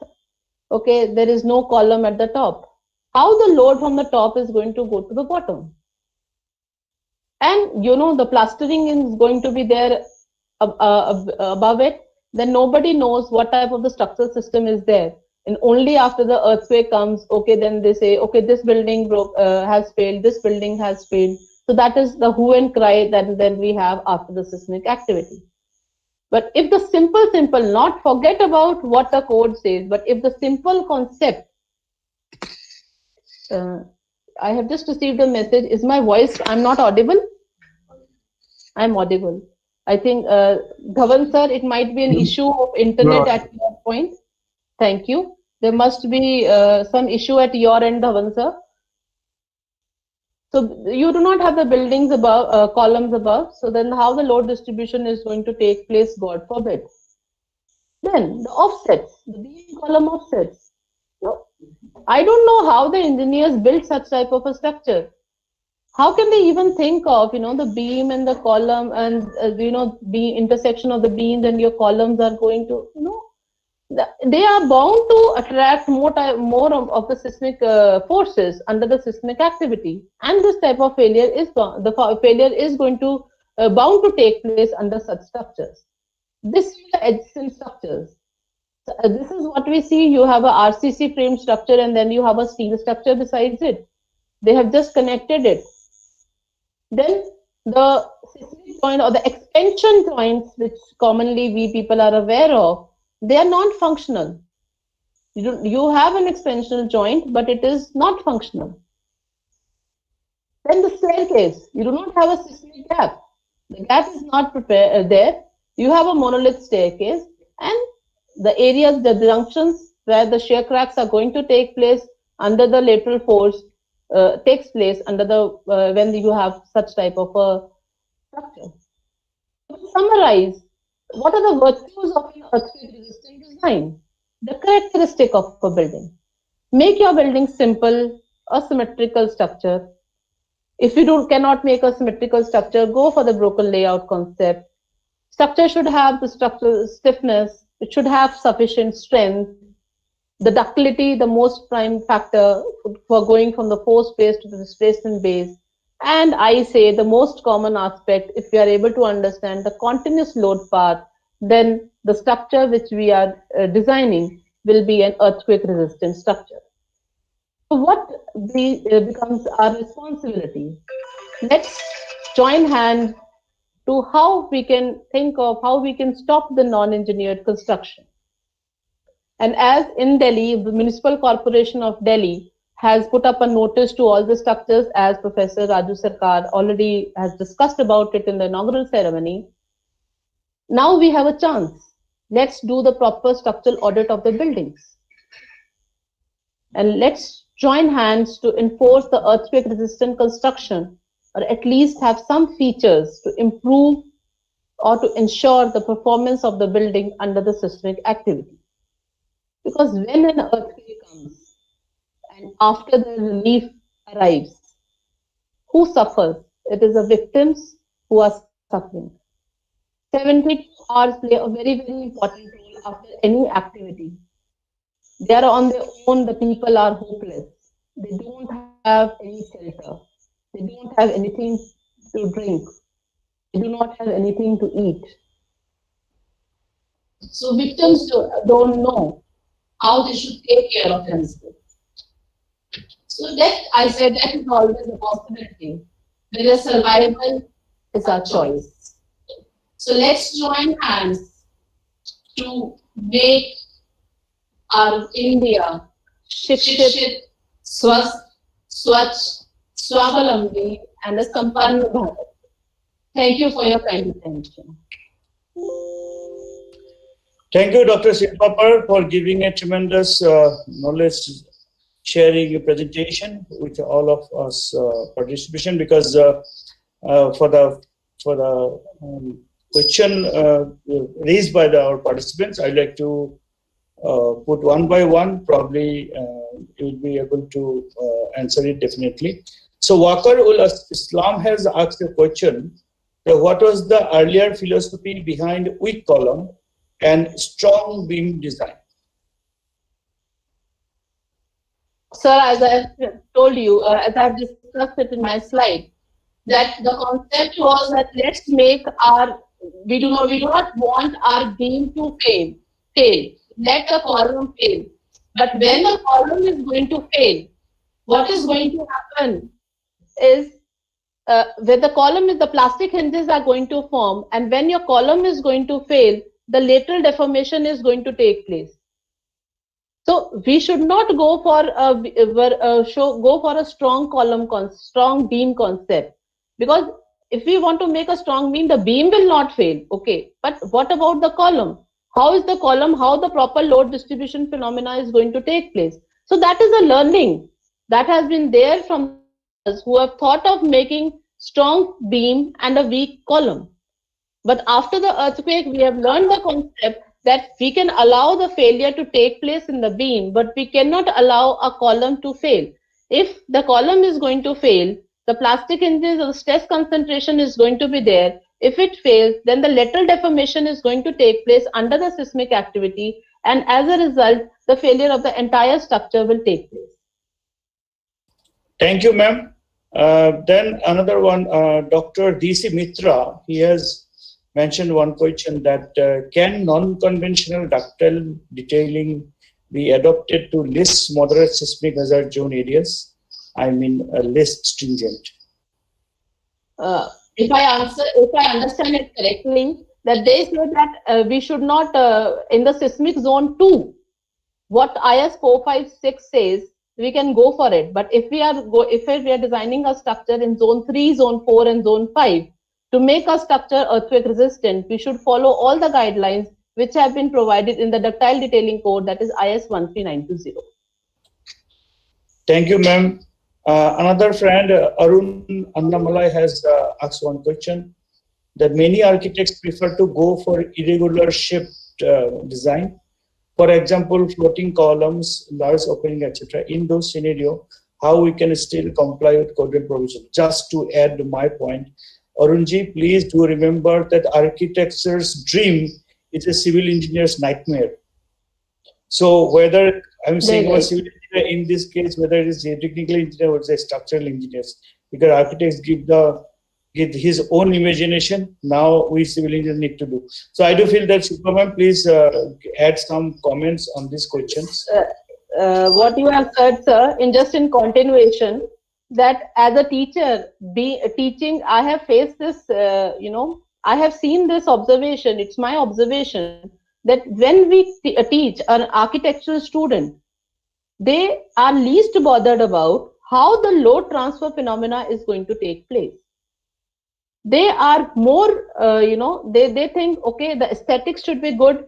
Let us make a good design. Okay. Then it is our responsibility as a civil engineer or as a structural engineer or as an earthquake engineer to see whether the load transfer phenomena can take place under such type of a structure which the architect has said. They do not know. We have to make them understand, okay, that such type of structures are not going to be stable under the seismic activity. Let us provide the basic conceptual design, make it such that the load transfer phenomena take place under the seismic activity. If you want to go for a floating column, then let's go for the energy dissipation devices, such that whenever there is some movement, then that energy is dissipated at that point. Burj Khalifa and all, we have such good structures. Tuned mass dampers have been placed there. I do not want to go into much details of that. We have another separate division that is called the energy dissipation devices. So if we want to go for such type of elements, then we can always take the help of a dissipation devices, which can help us make our dreams come true as an architect's dream. Thank you. So I do feel it will be the last question that we can take it up. Sorry, this is the last question that we can take it up. Actually, this is not a question; it is a suggestion one type. It has mentioned that in municipal, this is Mr. Sandeep Badr Shahi. He has mentioned that in municipality of my area, town planner engineer there, but no any structural engineer available who approves the structure. The town planner also not doing his job with standards. That is one of the problem over there. Yes, Sandeep ji, we can feel your pain that as a active community member. So if you see this type of things, definitely you do feel that there is some problem going on. Actually, the town planner himself is responsible for some such type of work. So I do feel in coming days, definitely in your municipality, there will be some structural engineers will come and help you out in this manner. But till then, let the town planner do their work, because at least somebody can do it working. Thank you. Thanks a lot. And as a token of appreciation to my colleague, my fellow faculty of Civil Engineering Department, Dr. Shilpa Pal, we'd like to say you thank you very much with this certificate. Thank you. I hope I have been able to give my point to all of you. If there have been any lacunas, let's see for the future lectures which are going to be there from other experts. I have just put up the basic concepts. What as a layman, even if we are not have undergone what IS 2019 says, if we basically know the basic concepts which can make a structure earthquake resistant, then at least that inch of work we can do to make our country safe. Yes, Professor Paul, it's a wonderful lecture, no doubt about that. You have tried to cover almost all spheres of basics of earthquake risk mitigation engineering. And as Raju Saab was mentioning, we have to, it's not a one-man's show, as we are discussing since the afternoon, that it's not only the engineers or the architects. So it's basically the role of every stakeholder in mitigating the risk related to earthquakes. So it starts with myself as a community member when I start planning. Then before that, where do I purchase my land? So role of Yes. town planners, and then it comes the role of architects. And she has already shown several pictures where liquefaction has taken place. So we have to identify those areas which are not liquefiable. And if at all we are going due to our constraints and limitations, then we have to go for soil treatment, which Raju Sarkar Saab is going to talk tomorrow. So it's not only one person's. Then it has to go for engineers, and then the biggest challenge comes from those contractors or the masons who are executing our plans, our ideas, our calculations into the ground. So maximum blenders are coming at that stage. So it's not only one person's or one professional's game; it's everyone's. And after that, you whatever you planned, designed, executed, say properly, then it's maintenance, and then long term maintenance. Then health check जो आएगा वो हमें वो करना पड़ेगा, बगैर उसके we can't survive for long duration. So it's not only one time effort, it's a sustainable thing which we have to continue for long. So this is in brief from my side. So it's not only one stakeholder or two stakeholders, everyone has to play our bit of efforts, and that's why we require all sort of professionals. And in this course we try to include almost all majority of aspects. But afterthought coming to me is that we should also have one architect as well as a planner. So we will discuss sometime with the course coordinators, and let's see how can we accommodate one or two of these aspects as Yes, yes, yes, sir. Thank you, to make it comprehensive. Yeah. So, as a closing remark, shall I have the closing remark for today? Please go ahead. Please close it, and let's see tomorrow. Yes. Thank you to all the participants on behalf of the coordinators for sparing your valuable time. Hope it has come up to your expectations, the first day of the 5-day training program. There has been some technical itches. We are very sorry for that, and we are trying to repair it so that tomorrow we are going to have a successful, smooth session. So tomorrow, looking forward for the first presentation by Professor Raju Sarkar on the geotechnical issues related to the seismic activity. The presentations, there have many queries with respect to the presentations. So we will request the presenters to give us the PDF file of their presentations. And as soon as we receive them, we will email or put it in the WhatsApp group to all the participants. So please bear with us till we get the PDF from the presenters. And as far as the recordings are concerned, we will have to take the permission from our speakers to share their recordings with all of you. So once we receive the permission from the speakers, we'll be sharing the recordings of all the sessions also. So thank you all for sparing your time and being with us since 1 p.m. It's now 5 p.m. So we are closing for the day, and we'll be sharing it. Till now, the link is saved for tomorrow. If there is any change, we'll let you know in the WhatsApp group.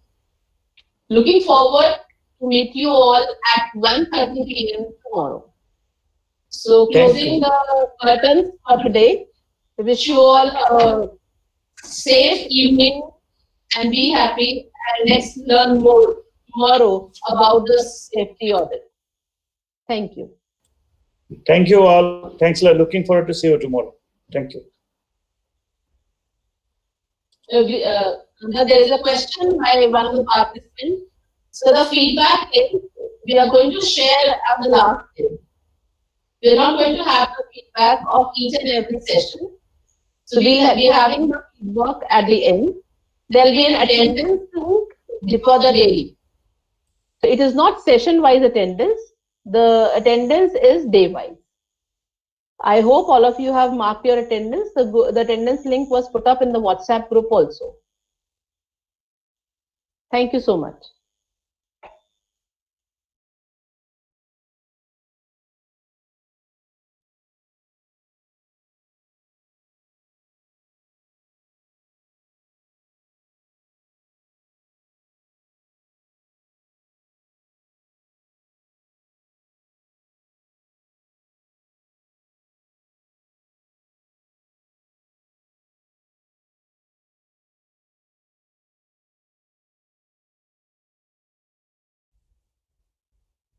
Surajpur वाले परिचय बड़ा भेज रहा हूँ आ जाओ सूरजपुर